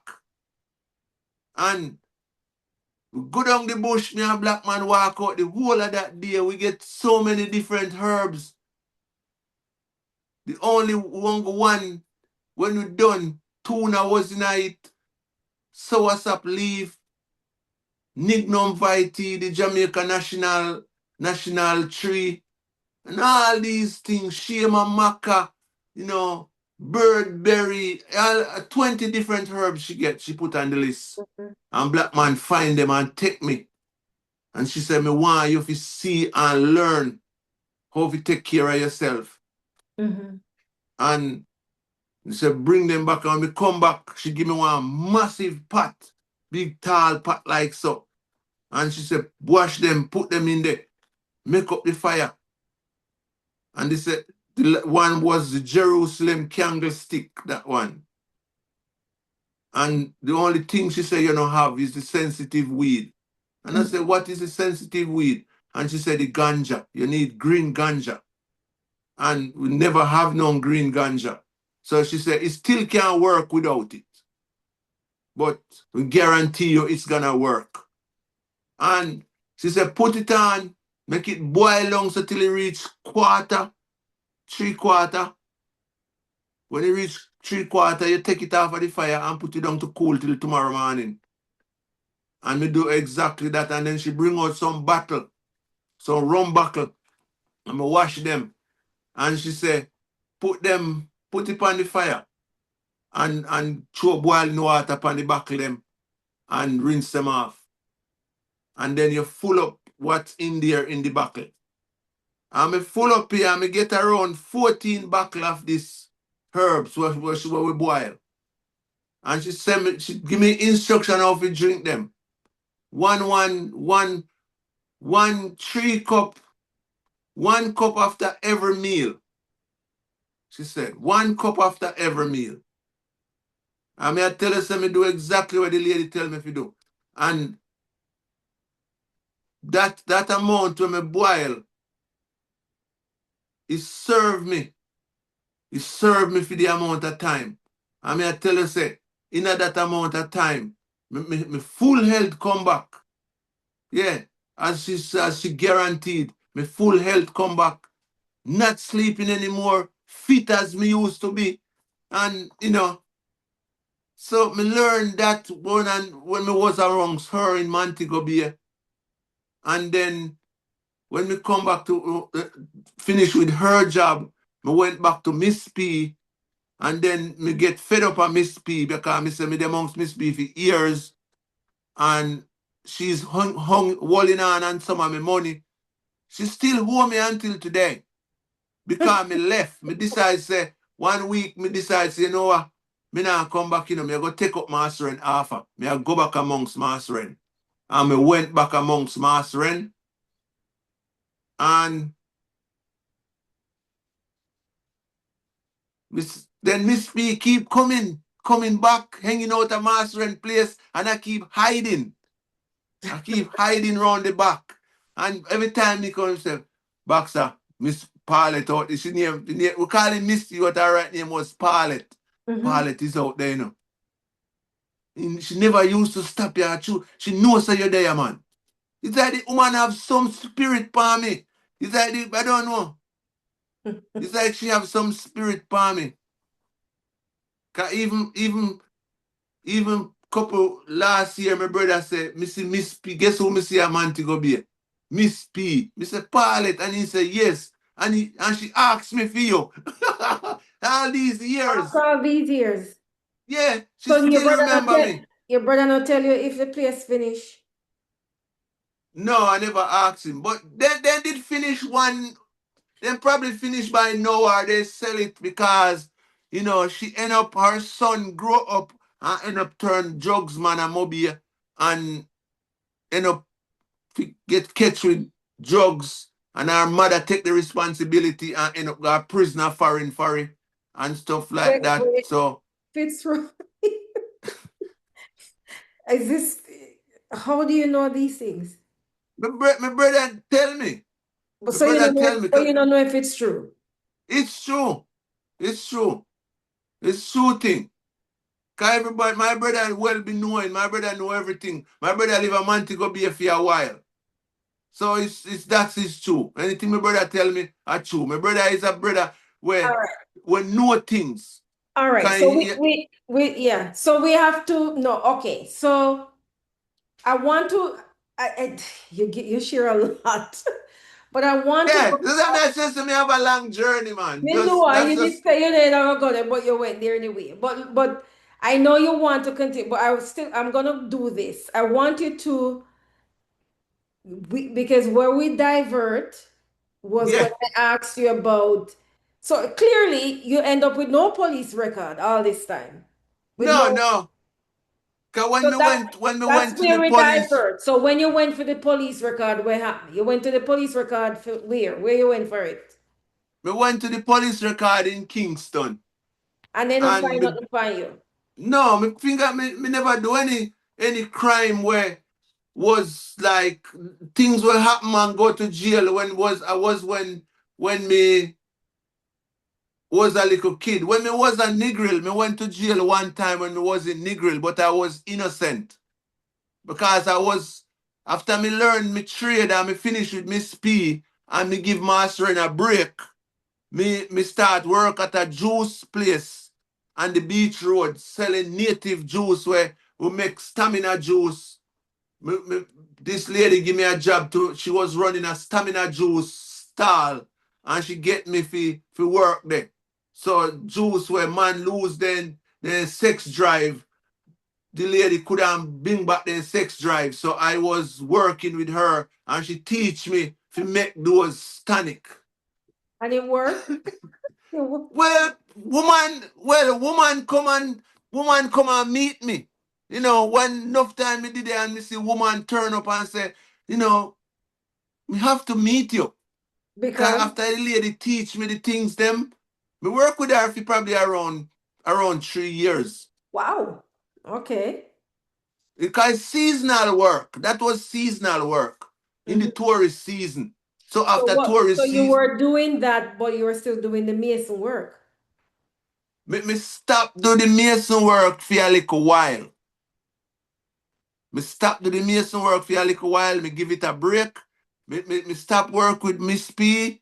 Me learn me come back and do about a year with Mastering and stop and me get this job where we make native juice and me take it. So the Yeah. woman then coming back and say what? They They is come back and say, oh, we glad to meet you because, what you're doing for my husband, it's working. oh, okay. Yeah, so they come back. We used to make stallion, Magnum stallion, soursop juice, guava juice, Irish mash, and linseed, and all these things. Then the time there, it was just like that's the only place in a Negro where used to sell it. We used to work with a lady named Sharon.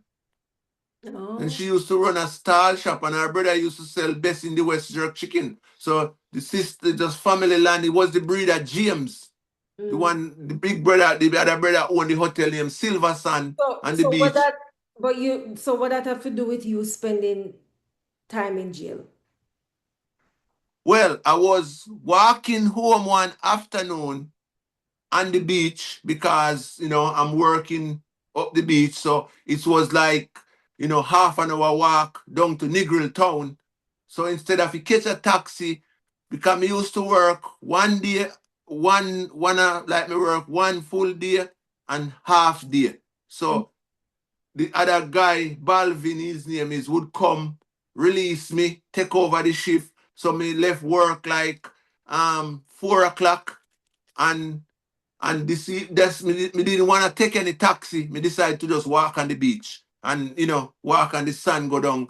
And when I was walking on the beach, some tourists see me and ask me question. And then some police who was there on the beach when the tourists them reach a distance going on, they ask me for a place named Bourbon Beach. And I point and show them Bourbon Beach is up, further up. And then the police come out when we reach further down the beach and said to me, say, what were you selling to the tourists? I said I wasn't selling anything to the tourists. And then search me, jail me up, call the police car, can me go lock me up, and me didn't do anything. But that's how Negro used to run. Mm-hmm. And then they say somebody here from the ghetto, a brethren me know from the ghetto, cause you couldn't call and they come and call boxer. And me say, oi, first when me get locked up, Mm-hmm. me didn't fight, me didn't resist. Me just go with them. And when me get locked up, me go in a jail. And this bad boy was running Negril, two brother of them, they were in the jail. Me didn't go inside the part where them there, then just put me in a one little part there. And those guys was in there. First time me hear about them when me there at Negril. And me go there and me see them I smoke the Bible. Me see them have a Bible in there and me realize me see them I smoke the Bible leaf. And me say, Rah, give me the Bible, man. And then give me the Bible and me read Psalms 23. Cause me can't inside Psalms 23 from long time from me I used to go to church with my step grandmother. Mm-hmm. Me have the insight of me can just there is Psalms so me not have to look in the Bible if you read them. Me Mm-hmm. just read them and me not have to look in the Bible. And me read Psalms 23 and then about 10 minutes after that me somebody say, Boxer, Pablo, say oi. Cause you couldn't see people on the road from the cell, the jail there. And he said, me will call Master Ren. and him go and him call Master and Master come and bail me out. Master come there 7 o'clock the night. Because Master is a well-known man in a Negril. And he Master come there 7 o'clock the night and I say, man, you know, and bail me out. And he must say, I don't think this man are guilty. This man are not in a drugs and, you know, it's wrong. Because he know, he give me the opportunity to do the thing there, I never do it. And he know the police them. And them bail me out 7 o'clock at night. Even one of the police said to me, say, man, you're a lucky man. Nobody never no really get bail them hours a night, yeah. 7 o'clock. You'd have to wait till tomorrow. And look, you think, you know, Master know you. You know, we trust Master.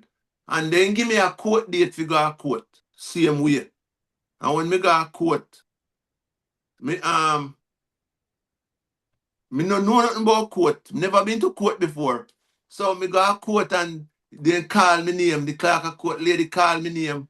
And me run up, me go up and they say, you know, you was brought here for such and such and such. And me say, not guilty, Ron. I was coming from work and the police jumped down upon me and said, stop point upon the judge. But me never know something of a point upon the judge. He said, stop point upon the judge. So, me never know something of a point upon the judge. And they stop me and me stop talk. And the judge just sit down. The judge named Judge Brown. And he just sit down so I look at me. Him always upon the beach. You know, he always, everybody know Judge Brown upon the beach. Because everybody in a capital and say, Judge Brown always there upon the beach. So, and he sit down and he man look at me so. And he man look and I say, but, you know, probably I say, never see this man on the beach. You know, so, and the police said to him, say, what should I do with him? Should I give him a next date or one? The judge just said, nothing. And the police, give me a next date. And then one evening, me dip on a taxi, I go to work. So then, And one of the, but before them, when they give you the date, them release you though. yeah, then just another day in a court. In a court So day, you, night courthouse. because they mean you did get the bill. Okay, you Me got. did get the bail and me go to court. And they say me fi stop pine and the judge after me just say, not guilty, Your Honor, I was coming from work and my hand was in the air and the police jumped down upon me like, you know, me never know so me shouldn't do that. Because me don't know about courthouse. And me never have a lawyer or anything. So, and the police give me a next court date. So come back a court the next time. And one afternoon, me I go up to work around 2 o'clock in the evening and I was in a taxi. And me see one of the police in the taxi. And me said to the police, say, you see me, they tell you, I work me I go. And see that I work me I go now. And you go show you what me did at work. And he was in the taxi with me. And he said, man, he said, sorry, man. It wasn't me. It was the other officer. Because we go back to search where you was coming from and there was nothing found and we didn't find anything on you. And he said, don't worry yourself. I'm gonna, you know, do something for you the next court day. And the next court day, me go to court and me stand up the whole day and me name no call. Oh. Then, yeah. So me name no call, then throw it out. Yeah, they throw it out. So, So you know, me basically, was innocent, man. nothing show up on your police record. No, the police record is clean. So you Yeah. got the police record and then you were able to, who you send it to? Me send the police record to The Canada?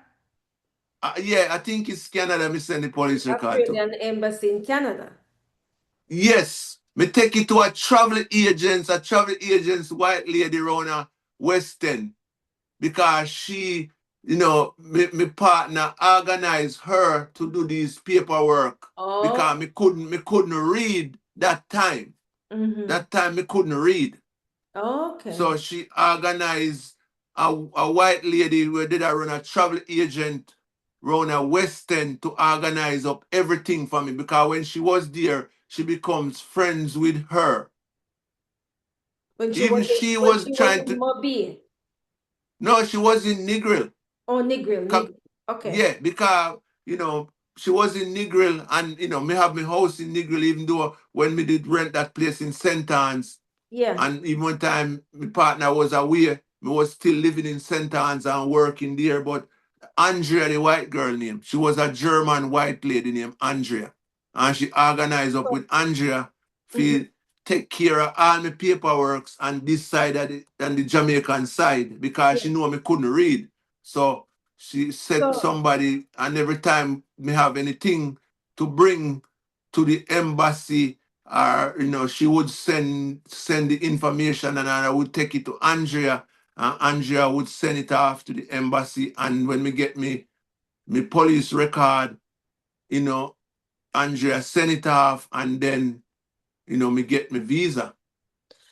so the embassy received the blood work, no, your police record, and then Yeah, so all of that yeah, took about what, 6 months to a year or yeah. It take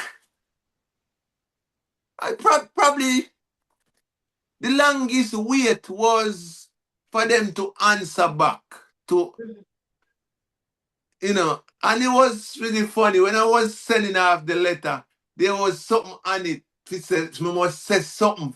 If he said something, and I just say, "Cause at that time my partner was pulling it out, and he said, 'Oh, this is the era they want you if you say something.'" And I said, "And it, Australia, here I come." Oh, And that's what she put on that farm. And that okay. was, I said, "Australia, here I come." And it worked with you. Here I am now So today. what year, when did you leave Jamaica? I lived Jamaica 2007, April 7, 2007. So that's how many years ago now? 2000. 18 years. No, that's not 18 years. Fitzroy. That's longer than that. We are at about 2007? Yeah, 2007. two thousand and seven. Right. Let me check anyway. So we That's that's 18 years, going that's 19 years. 19 years. Yeah. Okay. All right. So Yeah, you left everything in Jamaica. The yeah, your brother living at the house where you yeah. live. My brother and my father used to take care of my house. Your brother My and your father used to take care of my house. My brother used to live in Montego Bay and he used to come and go there. okay. So you But my live it. father did live just up the road. So you live it, you moved to Australia. Where you live now in it what you say Newsome, is that where you actually landed the first time? Yeah, I land in Sydney, Okay. New South Wales. And I And moved to a little place, a little town countryside near Maxville. with it because that's where your wife had the house. Yeah, a little town. It was hard to get work here when we come here. It wasn't, you know, Well, easy. I was trying to go back to TAFE to mhm. learn. It's hard. It's hard when you doesn't have a vehicle, if you don't have a license. It's pretty hard. It's not like Jamaica, you can catch a taxi, like taxi running up and down the road. If you call a taxi now, it's pretty expensive. And you You'd can take understand bus. you'd understand that, the it takes a while for you to get your work permit and to get all of those things in place, No, I right? could I could work. Mm-hmm. Cause I was on a spouse visa. Okay. Yeah. So when you went there, it was just a visa or you were there as a permanent resident? No, because your wife was a citizen there. Yeah, my wife was a citizen. I tell you the God Almighty true, I don't know what kind of visa me did have.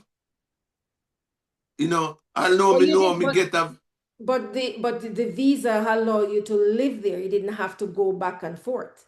no, the visa allow me to live here. Me even was getting money from the government, which people say, how that happened for me, they don't know. But I was getting, cause my partner wasn't working and she was on the dual. And she was having after me come over here, she have a hard time with her work. She was working with some indigenous people in the indigenous communities. And sometimes, they can be, sometimes them have to, they go through a lot too. So sometimes we can show them frustration, they with. Okay. And So she could, so you were able, so how long it take at least then for you to kind of get settled in and find work? well, I was, I signed up with the Centerlink and they were trying to get me a job. I was on welfare about 6 months after me come here. I was getting $450 a week, a 2 week from the government, and then they're gonna look a job for me. That's me can have a job by the job tourist or some job agency. But when me they couldn't find me a job because it was a little area. It's a little country town. And it was like, it was a real cowboy town. I Mhm. was the only black, not a black person. I was the only copper Jamaica. looking person. Yeah. Yeah, and people love me. Mm-hmm. Cause people say, oh, you live in Maxville, it's a little racist town. Cause even one time I come here, Andrea say, oh, Australia is a racist place, Fitzroy, how you gonna survive over there? The woman who was looking about me, think them on the other side. And I say, so long as that sun in the sky is shining there, I will survive there. And me come here, live in Maxville, one of the little redneck town, Mm-hmm. and everybody love me. Jamaican, Bob Marley, Cool Runnings. There's something that people remember. The West Indies cricket team, Joe Garner, Clive Lyde. And there's something that people know. And Because Australia everybody, and Jamaica was a compete in cricket too. So I yes, mean the West Indies team. Yeah. yes, so that's how people connect. People excited for Jamaican, man. If Jamaican, the government could find work here if they deal outside America and, try to go in a wider community because there's a lot of farm work here everywhere. Australia has 26 million people. It's a huge country and there is, a lot of aged care work, so it's the government should like organize up things for the people them with other government instead of just stick to what they know. Then instead of try to stretch to Africa because Africa is all the Africans them is coming here. So I don't know why the When you say Jamaican them are try to. you mean the Jamaican government, you're thinking about like partnership with the Australian Yeah, the government. government of Jamaica should try to reach out for a wider partnership thing with other, no matter how far the country is. For example, And Australia. Australia. yeah, Mhm. yeah. All right. Because there's So about a thousand of us here. in that small Because, town, eh? you mean in the small town or in all of Australia? Well, well, I'm the only one in my town, in my area, as probably next, like Queensland, next state. The Mm-hmm. Northeast Jamaican is in this place called Melbourne. That's where Okay. me go and see the Northeast Jamaican. And they're there just as immigrants or they're there on a particular program. They live there. They live there. Cause we have a festival over here called the Jamaican Food Festival we keep every year Mm-hmm. down in Melbourne. And that's where me go and see most Jamaican. I mean, not didn't know say so much Jamaican, but they all down in Melbourne. We're down in that area. Not up here. Up here so it's mostly African. And the black people you see is African or people from Samoa or Fiji and Um, then place there. so But no, no, go ahead. no Jamaican. Oh, me a Jamaican. Probably few couple Jamaican is in Queensland. One guy reached out on me on one of my story, and he said he live on the border between New South Wales and Queensland. Um, Someone from up there tell me about him before. Cause people will say, oh, there's a Jamaican in Queensland on the border running a cafe. You ever meet him? So as some know because people know Jamaicans stand out. yeah, yeah. Jamaicans stand out, yeah. So Fitzroy, So what I the was government, asking is the small town that you landed in, you've moved from there since and into a different area. no, You're still there. yeah, still up the road. You We just find crossed job, the bridge. you find Eh? work, you find work. Yeah, me doing my own thing. What you do? Or the music or Well, something else? well. When me just come here 2007, it was hard for me to find a job. Then they were doing massive road construction, building road over here. So the government build infrastructure properly, good road. My Mhm. community now have a good road, better than enough road in Jamaica, better than enough a Jamaican highway, and it's just my community. Just every little I'm gonna stop you there. You know, one of the things I know sometimes when Jamaicans leave Jamaica, yeah, the image of what their experiences, your childhood or whatever the age range that they left, that memory stuck in their head until yeah, they find out that Jamaica has really, really changed 150%. The yeah, Jamaica have some of the best highways right now.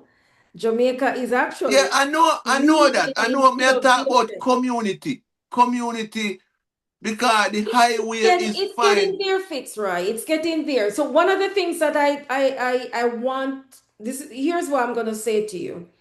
Yeah, When you're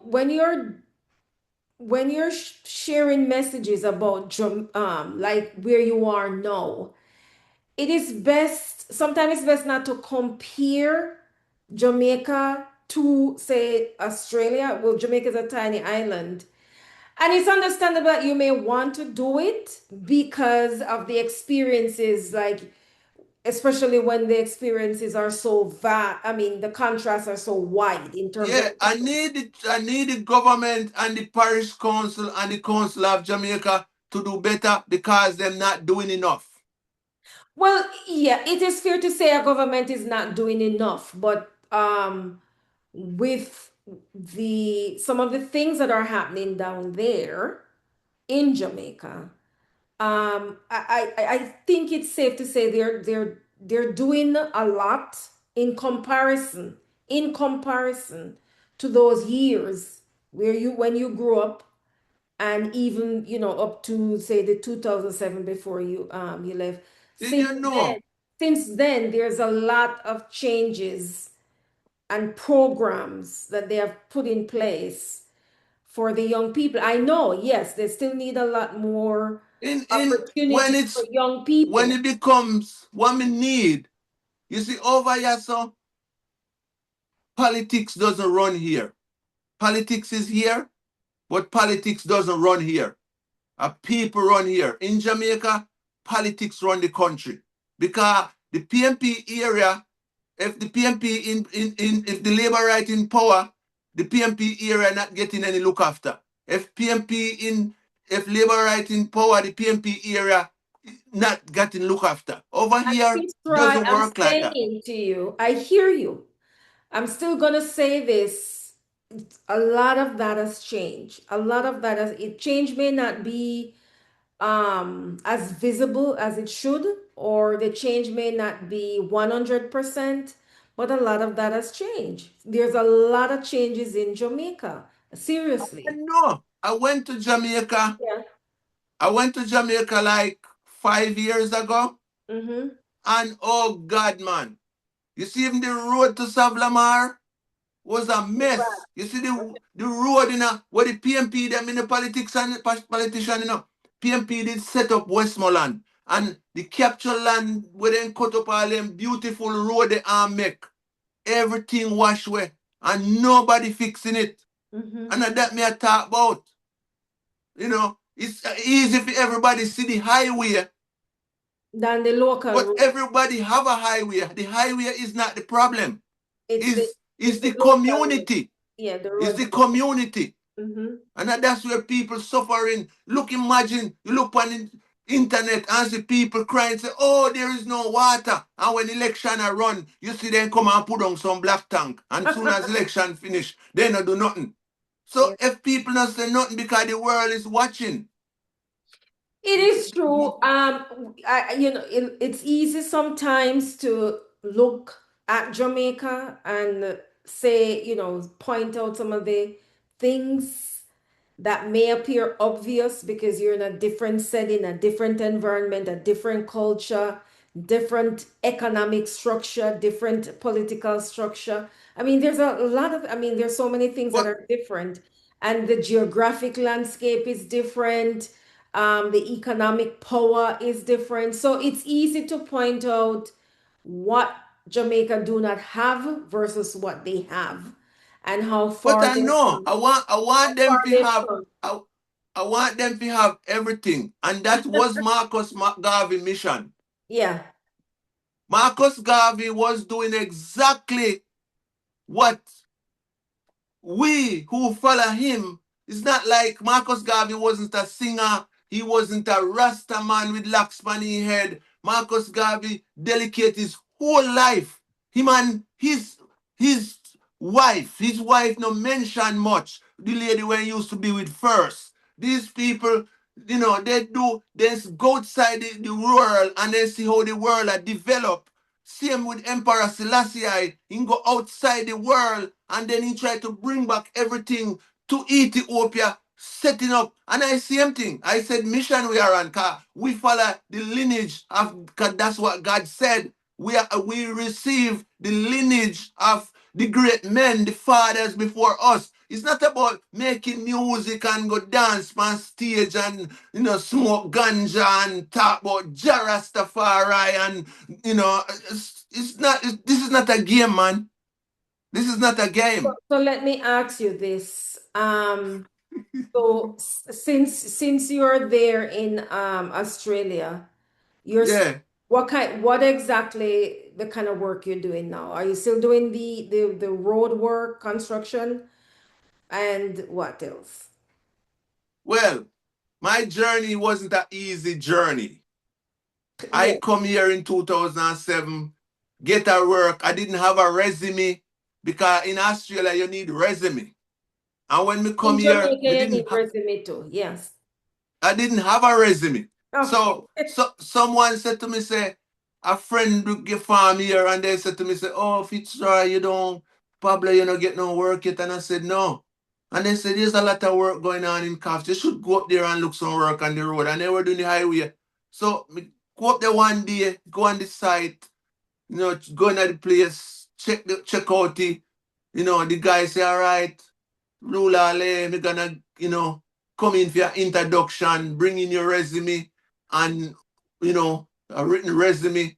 And when me went, me not have no resume, because me never worked here before. Mm-hmm. And me have some photograph of me working at my house in Jamaica. And Okay. me said to him, say, he named Tim, tell him, I said, Tim, I don't have a resume, never worked in this country before, but me have some photo of Picture. me working in Jamaica. Can I use them? And he said, great, Fitzroy, bring them. So me bring them. And he take them, print them out, bring them in, like it's a resume, bring a whole, you know, thing, like long sheet, like, about 6 page of photo. And me take it to him, he look at it, and he said, if you come and see the introduction and stuff, and he said to me, say, me do that. I'm not here from him for about a month. And I was doing fishing on the river, cause that's what me was doing in my free time, cause me never have no friend. It was just me and my shedder, the shedder that bring back in our water. It's not easy when you What left happened your to your country. wife? You don't want to hang out with your wife all the time. It's boring. You don't want to hang out with your wife all the time. You need to explore. As a man, you come to a country, you doesn't want to be clingy. You want to be your own self. Okay, got it. Go out and try to meet people, try to know the herbs and know the grass. And so me gone for a walk and I was fishing on the river and wasn't catching any fish, but that's where I was spending my time. Because she wasn't work, she was at home, and you can't just sit down at home, both of you sit down at home. It's gonna become, you have too much of each other, you know? It's gonna come like that. So you need to have space, breathe. Everything need to breathe. So Okay. I was out on the river fishing, and I see one news bug a fly around, a news bug like with at Jamaica.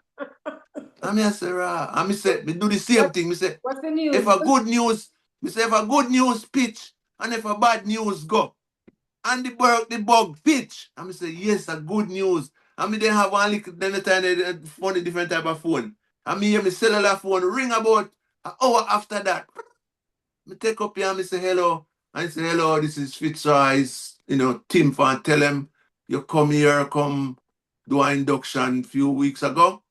Would like to offer you a 1 day work. It's just a 1 day work. Just 1 day we have at the moment. If you want it, it's yours. And if you don't want it, I understand. Just 1 day work. And I said, thanks, man. This is my first 1 day I'm gonna work in this country. You have to start from one, you know. And he said, come in 6 o'clock Monday morning. And we went in 6 o'clock Monday morning. And when it was three of us the morning, and he said, he take we aside and he said, listen, guys, I'm gonna put you amongst a group of men. There's no workers I give them last the day. They all something go wrong and they all get fired then the last the day.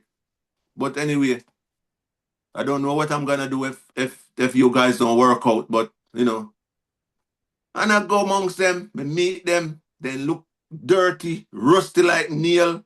They look like, they're tough Aussie guys. They, hard working dudes. They have on the same dirty clothes that them are working for weeks, rusty with steel and, hard working Australian dude. And we start work with them, then give me a shovel. Although, I'm a mason by trade from Jamaica. Good experience. I was a good mason. Then give me a shovel. And I say, well, so I'm gonna have a shovel, it's a new life for me. I'm gonna start all over again. I used to work with a shovel before, so no problem here.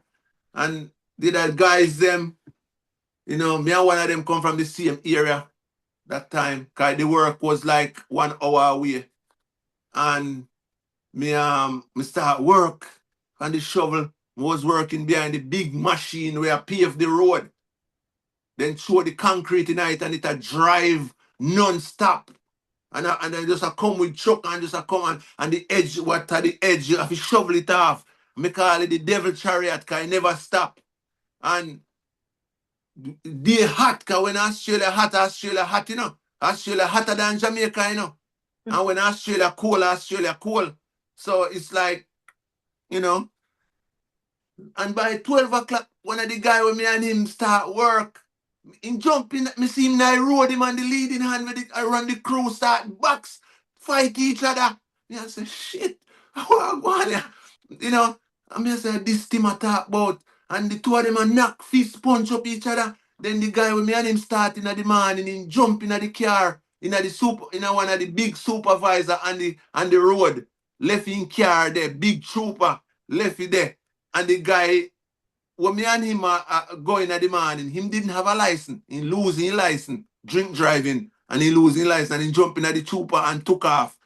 Because the guy, the big manager, shouldn't let the key in the car. So he jumping at it and chuck off and take off. So we say, shit, the man, they gone already. And then that was around 12 o'clock. Mm-hmm. And around about 2:30, 3 o'clock, Mr. Tim, because Tim is a labor hire. I was working with a labor hire guy. They hire labor of contractors. Mm-hmm. And Mr. him come over to me and say, shit me and Fitzroy. And I say, shit, me gone no, I mean, I do nothing. And he said, well done. I said, what do you mean? He said, the guy them want you to work with them as a part-time, full-timer.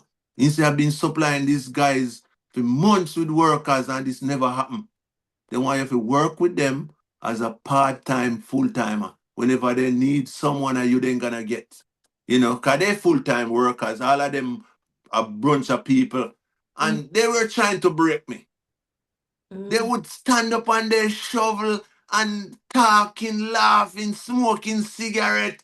And, they want to see if I'm going to be standing around like them. But me know, say, I'm not a part of anything. Me have to go make me name here so. Me have to go show say Jamaica hard worker too. So at the same time, I was representing myself and representing Jamaica because they know me as a Jamaican and I know say Jamaican a hard worker like them people, yeah.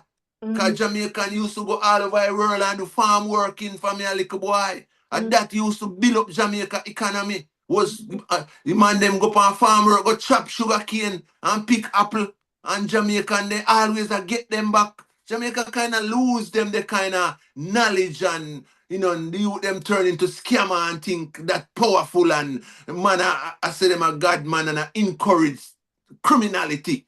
See it. And me work with these dude, and the dude them I try. Me I work some 6 o'clock in the morning till 6 o'clock in the evening. Cause me just like a slave. Cause the work, the daily labor hire, they're selling us to these people. So I mean, have to keep the job, and me I work long hours, and the guy, then my wife was driving, and she get pregnant, and then me no have a car, me no have a license, and then she's carrying me, and then she would be like arguing with me in the car, her hormone a chip in, and she becomes horrible to me driving in the car morning time, because she don't want to get up out of bed that early to carry me to work. See it. And then the guy was like an angel to me at the same time. Tim, this is how God working at people. God working at people. Because when you ask God for help, the help is coming from someone. The help is not gonna just drop and an angel appear and help you. God gonna provide the opportunity and going at someone to help you. And that's how Mr. God moving at this man. And the man said, me telling my situation, and I say, oh, my partner getting angry with me and stuff like that, because she pregnant, and Tim like her, she come there and carry me, and she says she pregnant. He says she pregnant, and he say, all right, if it's right, I'm gonna try to save anybody where I work here going your way. And then one day he come back and he said, Fitzroy, I know you're a lucky man. There is a guy, he's driving to Namboka Heads. It's just half an hour, 15 minutes from my home.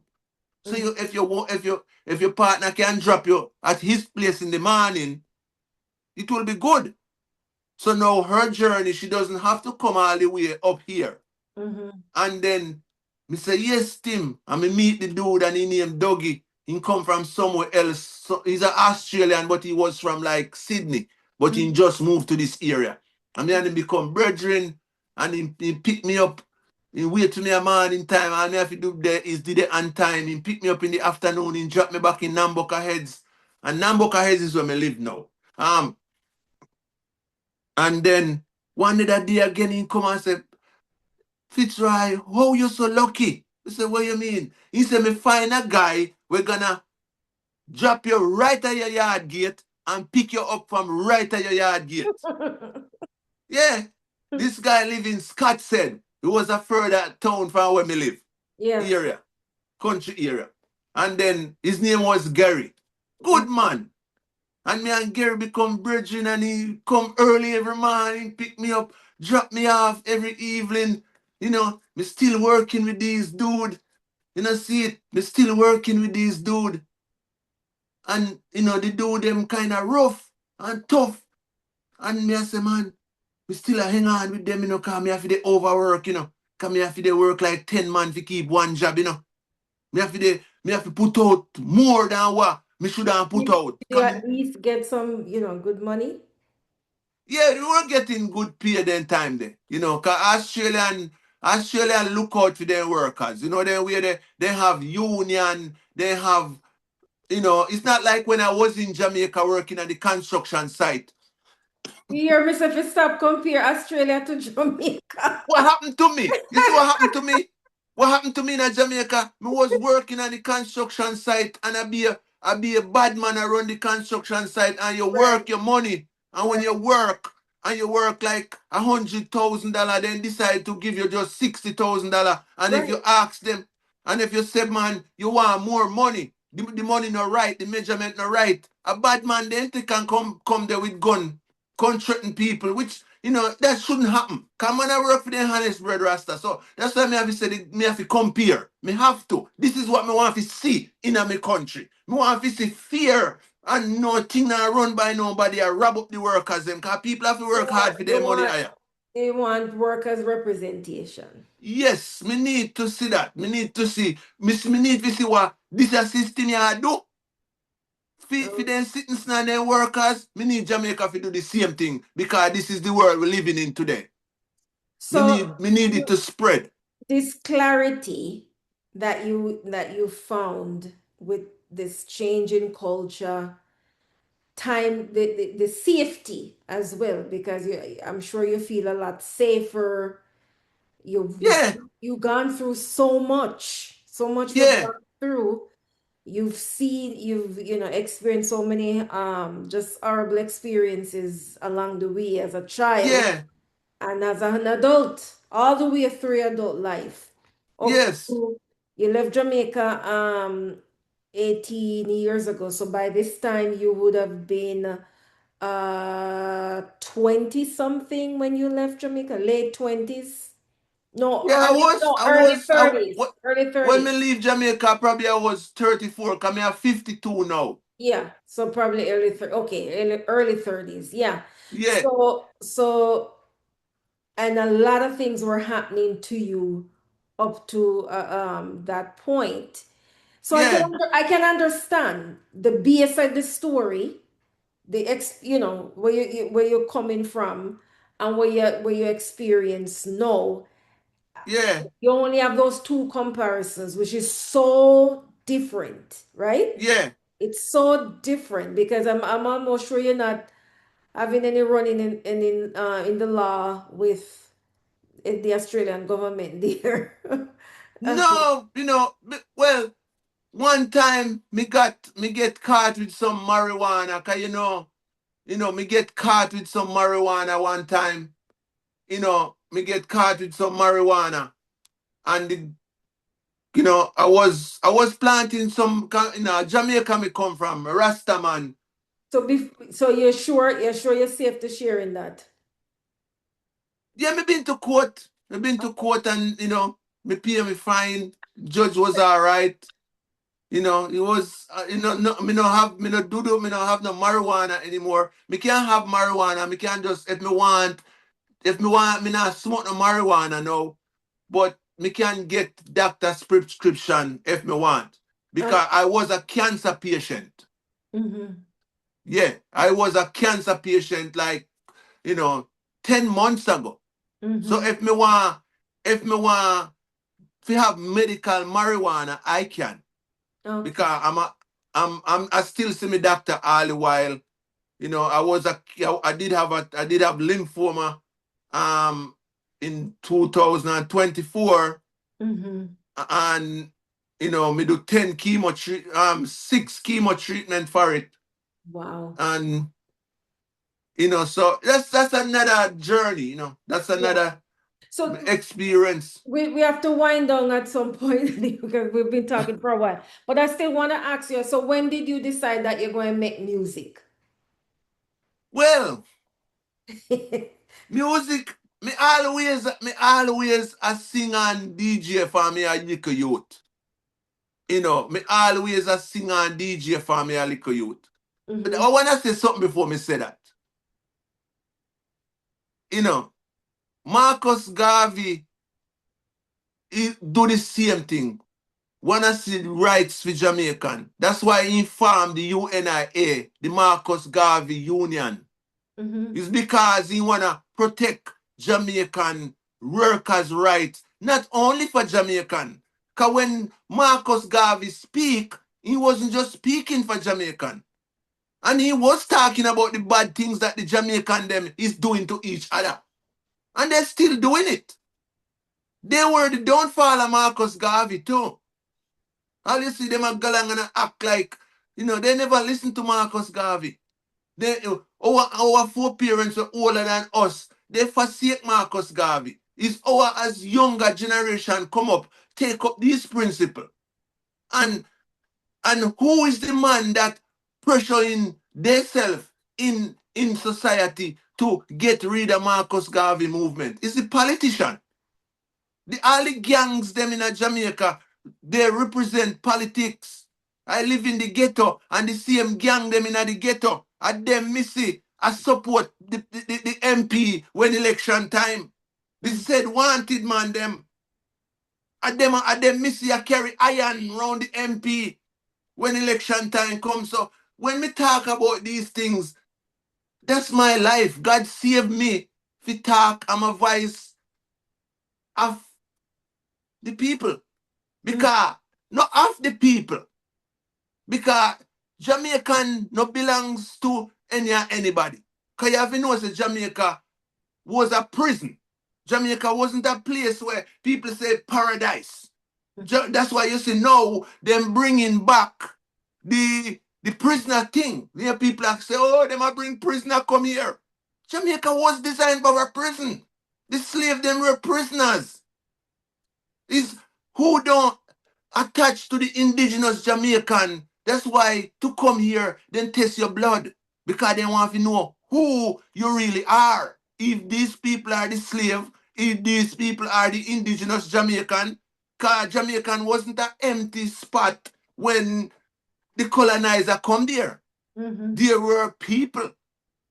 Yeah. There were people there. Take the Thanos, the Mayans. And who have the blood? Mm-hmm. Who is Jamaican? Mm-hmm. Yeah, because people are say, oh, Jamaica belongs to us. Really? Well, no, everybody say them are Jamaican. But really? Jamaica was a prison, man. There's It a big was that's fight where they over used to it. take bad men to break them. And that's what's happening again because if you shut your eye too tight, you're back in the chain.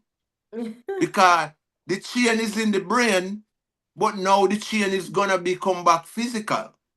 Because the chain is in the brain. So now the chain is coming back physical. So they're doing the same thing what they used to do, they say 400 years ago. It's coming back. Now the guys them were in Jamaica back in scamming in their music. They're only gonna stay and sing in Jamaica because they're not gonna get any opportunity to go overseas where they can make money.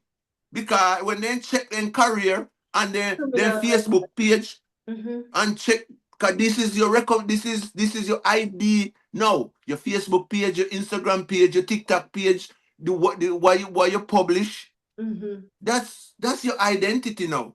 And Yeah, I'm gonna go say, oh, this artist name, what's his name? And he's promoting people to but steal. violence. We cannot let him in our country to teach our kids that. Mm-hmm. So where you gonna go to sing these songs? Mm-hmm. People need to be wise up and get the mental slavery out of our brain and stop being slave by our mentality and give the slave master autonomy by talking about what he did. Now we need to heal, pick ourselves up, dust ourselves off. And that me I talk about, but some people So don't really understand me.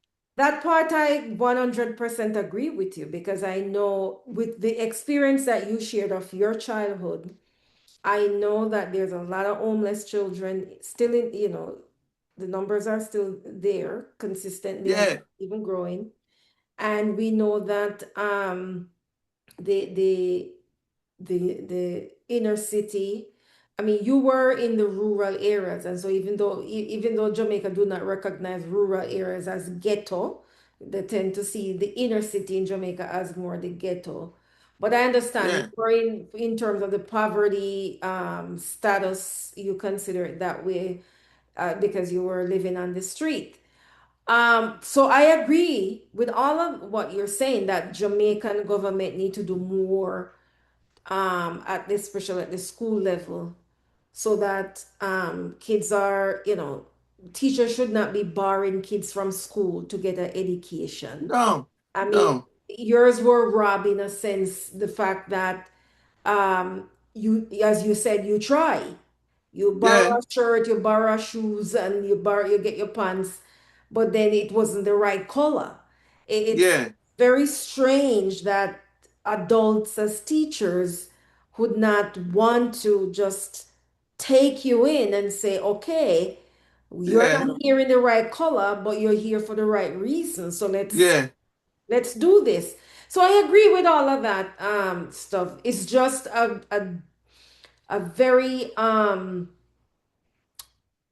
hard to compare what Australia to in terms of their infrastructure, their structure overall, assistance to Jamaica, especially when you know it. Jamaicans Jamaica has money. You we, know that we though. focus on but it's all tourist dollars, and No, it's not. the tourist Jamaica dollar is, find oil.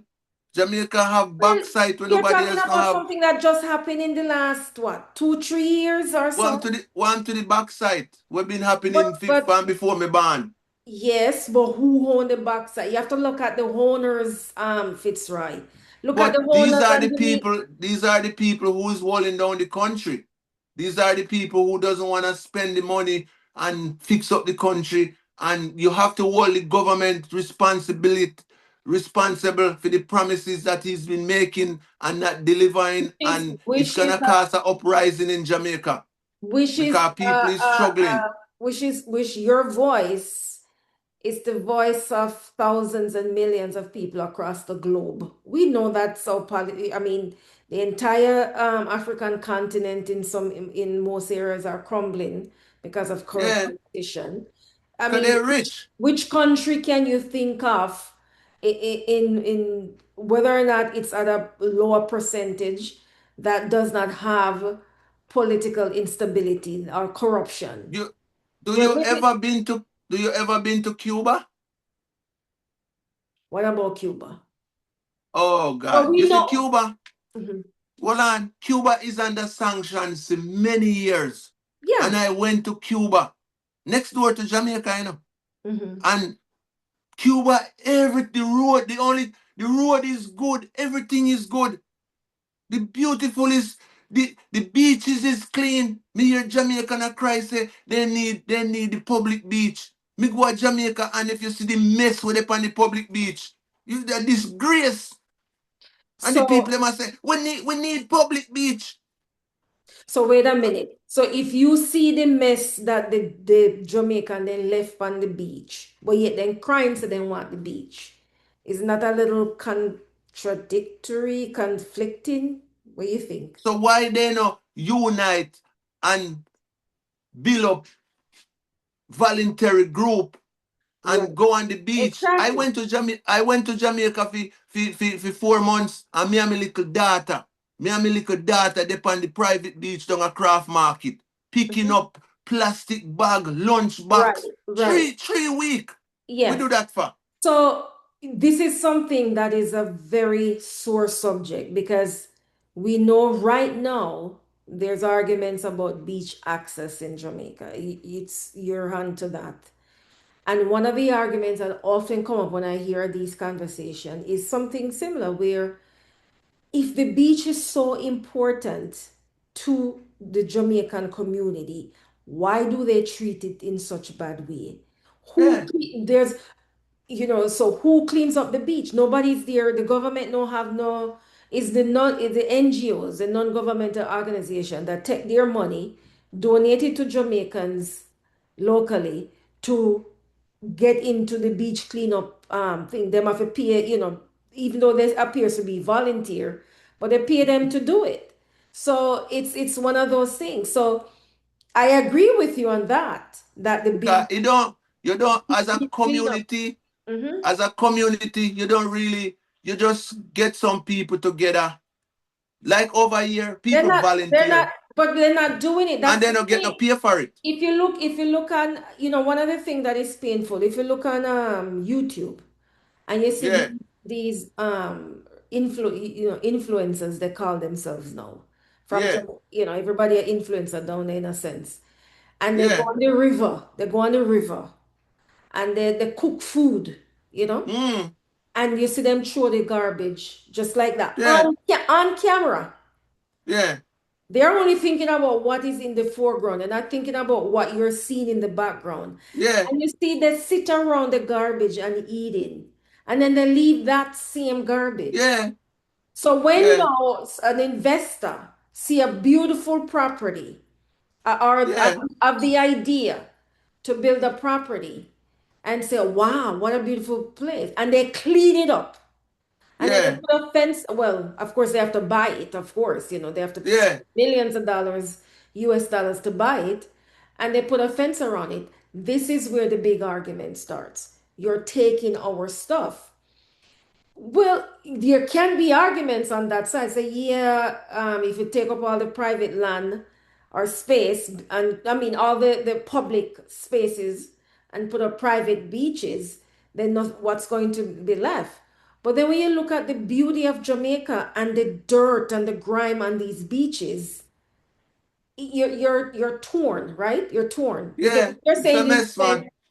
if you say you spend your vacation time, I try to clean up a beach Yeah. by leaving Me and my Australia. little daughter, me take Yeah. her there fi enjoy the beauty of Jamaica.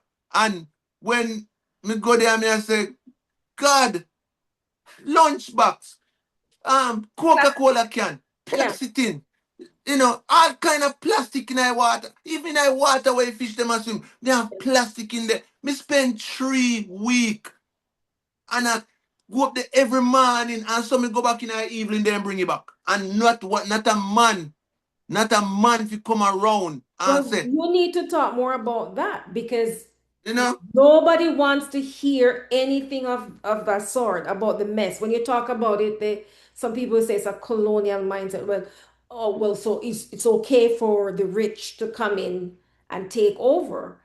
But we yeah, have to look at the community. What is the community doing to protect what they're claiming?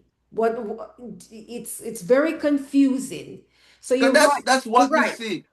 That's what me see here, even in the storm. Because we have storm. We have dangerous floods. We have one of the terriblest bushfire around here. We would burn everything down. And you see what the community did? The community never depend on the government. Everybody as a volunteer, no money. The people them just go out and nobody now go tell you say, oh, me have to pay your charge if you cut that tree. Everybody grab out them thing and helping each other. And everybody, people not depend on government. That's why these people control the government, not the government control them. I agree. I'm gonna agree with you on that, on a lot of what you're saying. And I do see all the things that you're talking about, the political system, infrastructure, but it is without comparison in some ways because Australia, I'm not saying that, of course, better can come to Jamaica. Better should come, of course. But to me, better must come. And I'm just doing, I'm just doing my lineage. Did you know that in 1836, then bring 6 Jamaican here as convict? What do you mean? 13, 1836. Oh, you Six of mean the, for to Australia? yes, to the land of never return. They bring six Jamaican. There was 36 guys from the Caribbean, the Morant Bay Rebellion. It wasn't just about Sam Sharp. Sam Sharp get hung, but the whole Caribbean used to work together to fight against the system. Sam Sharp get hung, but then bring them. We know of two, but we know of here. They was in the same area when me there right now. Is it a coincidence? Wow, you're learning the One history. of them is William Buchanan, and one of them is Richard Howell. And they do the exact same thing that me do. Music and Mason. I Wow. was here and I have a dream of this two person come talking to me and me front of me veranda and me porch. And I say, they just like first time Jamaican, like how you see Dennis Brown them in the lens, well pushing and smick with them kind of big hat. Mhm. Like, and when me just come here, me feel that energy. And me say to some people, is any Jamaican come here as convict? And they say, no, sir. But it never, for me come here, me have that urge. But when me get this dream, it worry me, it worry me so till. And then me take up my phone. Me take up my phone and me say to me go and search and online and say, me ask my phone, say, is there any Jamaican come to Australia as convict. And there it was. And he said, yes, there was 6 from Jamaica and 30 from the rest of part of the Caribbean. And their charge was being rebellious. They were a part of the Morant Bay rebellion. Mhm. And we grow up as Jamaican and we don't know nothing about these people. Those are the souls that draw me here. And those are the Well, real warrior. well, So you when know, I'm speaking, it's them speaking through me. well, what you see as warrior, the history book going just call them convicts. So Jamaica have to write their own story. And if Well, they don't write they their are a own part of story, Jamaican story. they are a They part, are a part of Jamaican but not story. in They the are the real era. cause of freedom. Well, that's the thing. But what I'm saying, it's not the heroic tale that it should be, or it is not emphasized. Of course, say, um, the national hero that came out of that, that's the one that's the focus, right? And the others are untold, and that's Yeah, usually. but that's why I'm here, because I come here and found a big part of the puzzle. I know say it It may wasn't just have some been shop. known. Maybe if you dig a little further, it is there, but maybe that is something that is not the way the story is told. Maybe it's not shared that way in Jamaica. But you can share it. You can The create some. Jamaican, and the funny thing about it, my daughter named Stella, and one of the man mother named Stella, and I never know that. My Wow. daughter called named Stella, and I think it's a William Buchanan father mother named Stella. She killed a slave master and they hang her, and then my daughter born here, and her name is Stella. And you're trying And to then make uh, what an interesting connection, eh? and then me find this history of these people, and they're in this very area where I am, this very area. So to me, it's not a coincidence. Something is going And on. yeah, it's not a coincidence. All right, Fitzroy, I've been saying we're going from how long? So I mean, So it's possible that we may have to come back, but why you do for work? hold on a second. Let me see if I can wrap up because we don't want to get this part in your story. Quickly though, your music is on Spotify, you say? Yeah, my music is on Spotify. Fitzroy Lee, me just released a new single called Long Road Around. Because where me am, me take the long road around. There is a land, it's called. So you originally produce all of this and self-publishing. No, well, I don't write. I get them from a dream. This song, I dream at night, and then I get up And you when just I'm sing them. no, I get up. I'm dreaming me singing at night in my dream, and me get up quick, get my phone, record them, and then me find beats for them. Whenever me find the beats, I me say yes, they match that one, and then me have a little producer guy, a little old man been working with me, and then now me link up with a labor record named Astro Melody. His brother do the producing, production, the mixing, and the mastering. Oh. And And so is it these Jamaican? songs come from a dream. Is it They, Jamaican?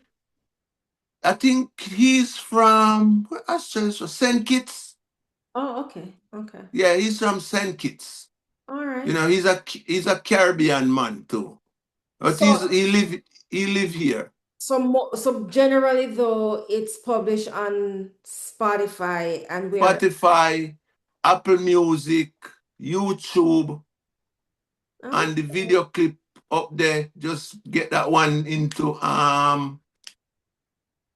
Reggaeville, okay. and Do you you know, perform live? Yeah, me perform like me no perform for about a year or when since me have the tumor, the last performance me do is that the time me find out that me have a tumor in my groin. Mm-hmm. And me kinda don't me use that energy to heal myself. I was performing a lot. But me Oh, also have a little I'm a soul trader. what is it called? I'm a soul trader also. What is a soul trader? Me trade from my soul. No, I'm have my own little business. I I know. have my own little render business where me do rendering, tiling, concreting. Me work for myself Oh, these days. Yeah, me okay. work for myself these days. And me do music and I make soap. I make soap cause that's how me stay. 'Cause I was working at a precast with like that job. Don't me get 1 day work. I Yeah. worked there for 12 years. Wow. Send me kid to school and pay the bills and fitting in at this country and I work and then they give me voluntary redundancy so they give me a little change so because me is a mason and me never get the opportunity to use it while I'm here. Me decide say I don't wanna be a slave for no one. I wanna be my own person. Like so me work for myself. Me turn up on my time and me left job, left work on my time. So Okay. I call me shots. Nice. And Nice. that's what I do here. So me set up my own little rendering business and it's doing really well. Um Thank God. So your journey, I appreciate you sharing, Fitzroy. It's a long one of those long interviews, but it was worth listening to. It's very you're a good so what storyteller. you gonna do with it? Well, let's talk about it afterwards. So I appreciate you sharing all of this. Yeah, And it's been inspirational talking to you and hearing yeah, your story and the memories around it and the memories, good memories and painful memories. But all of that has make you resilient, it seems. Just keep living, yeah, living. I know it sounds like you want to give back or you're giving back in some ways, and that is great. yeah, So thank you for the interview. I'm going to stop it now, and then we can talk afterwards, um, so that I can answer some of your questions then. All right. Thanks. yeah. That's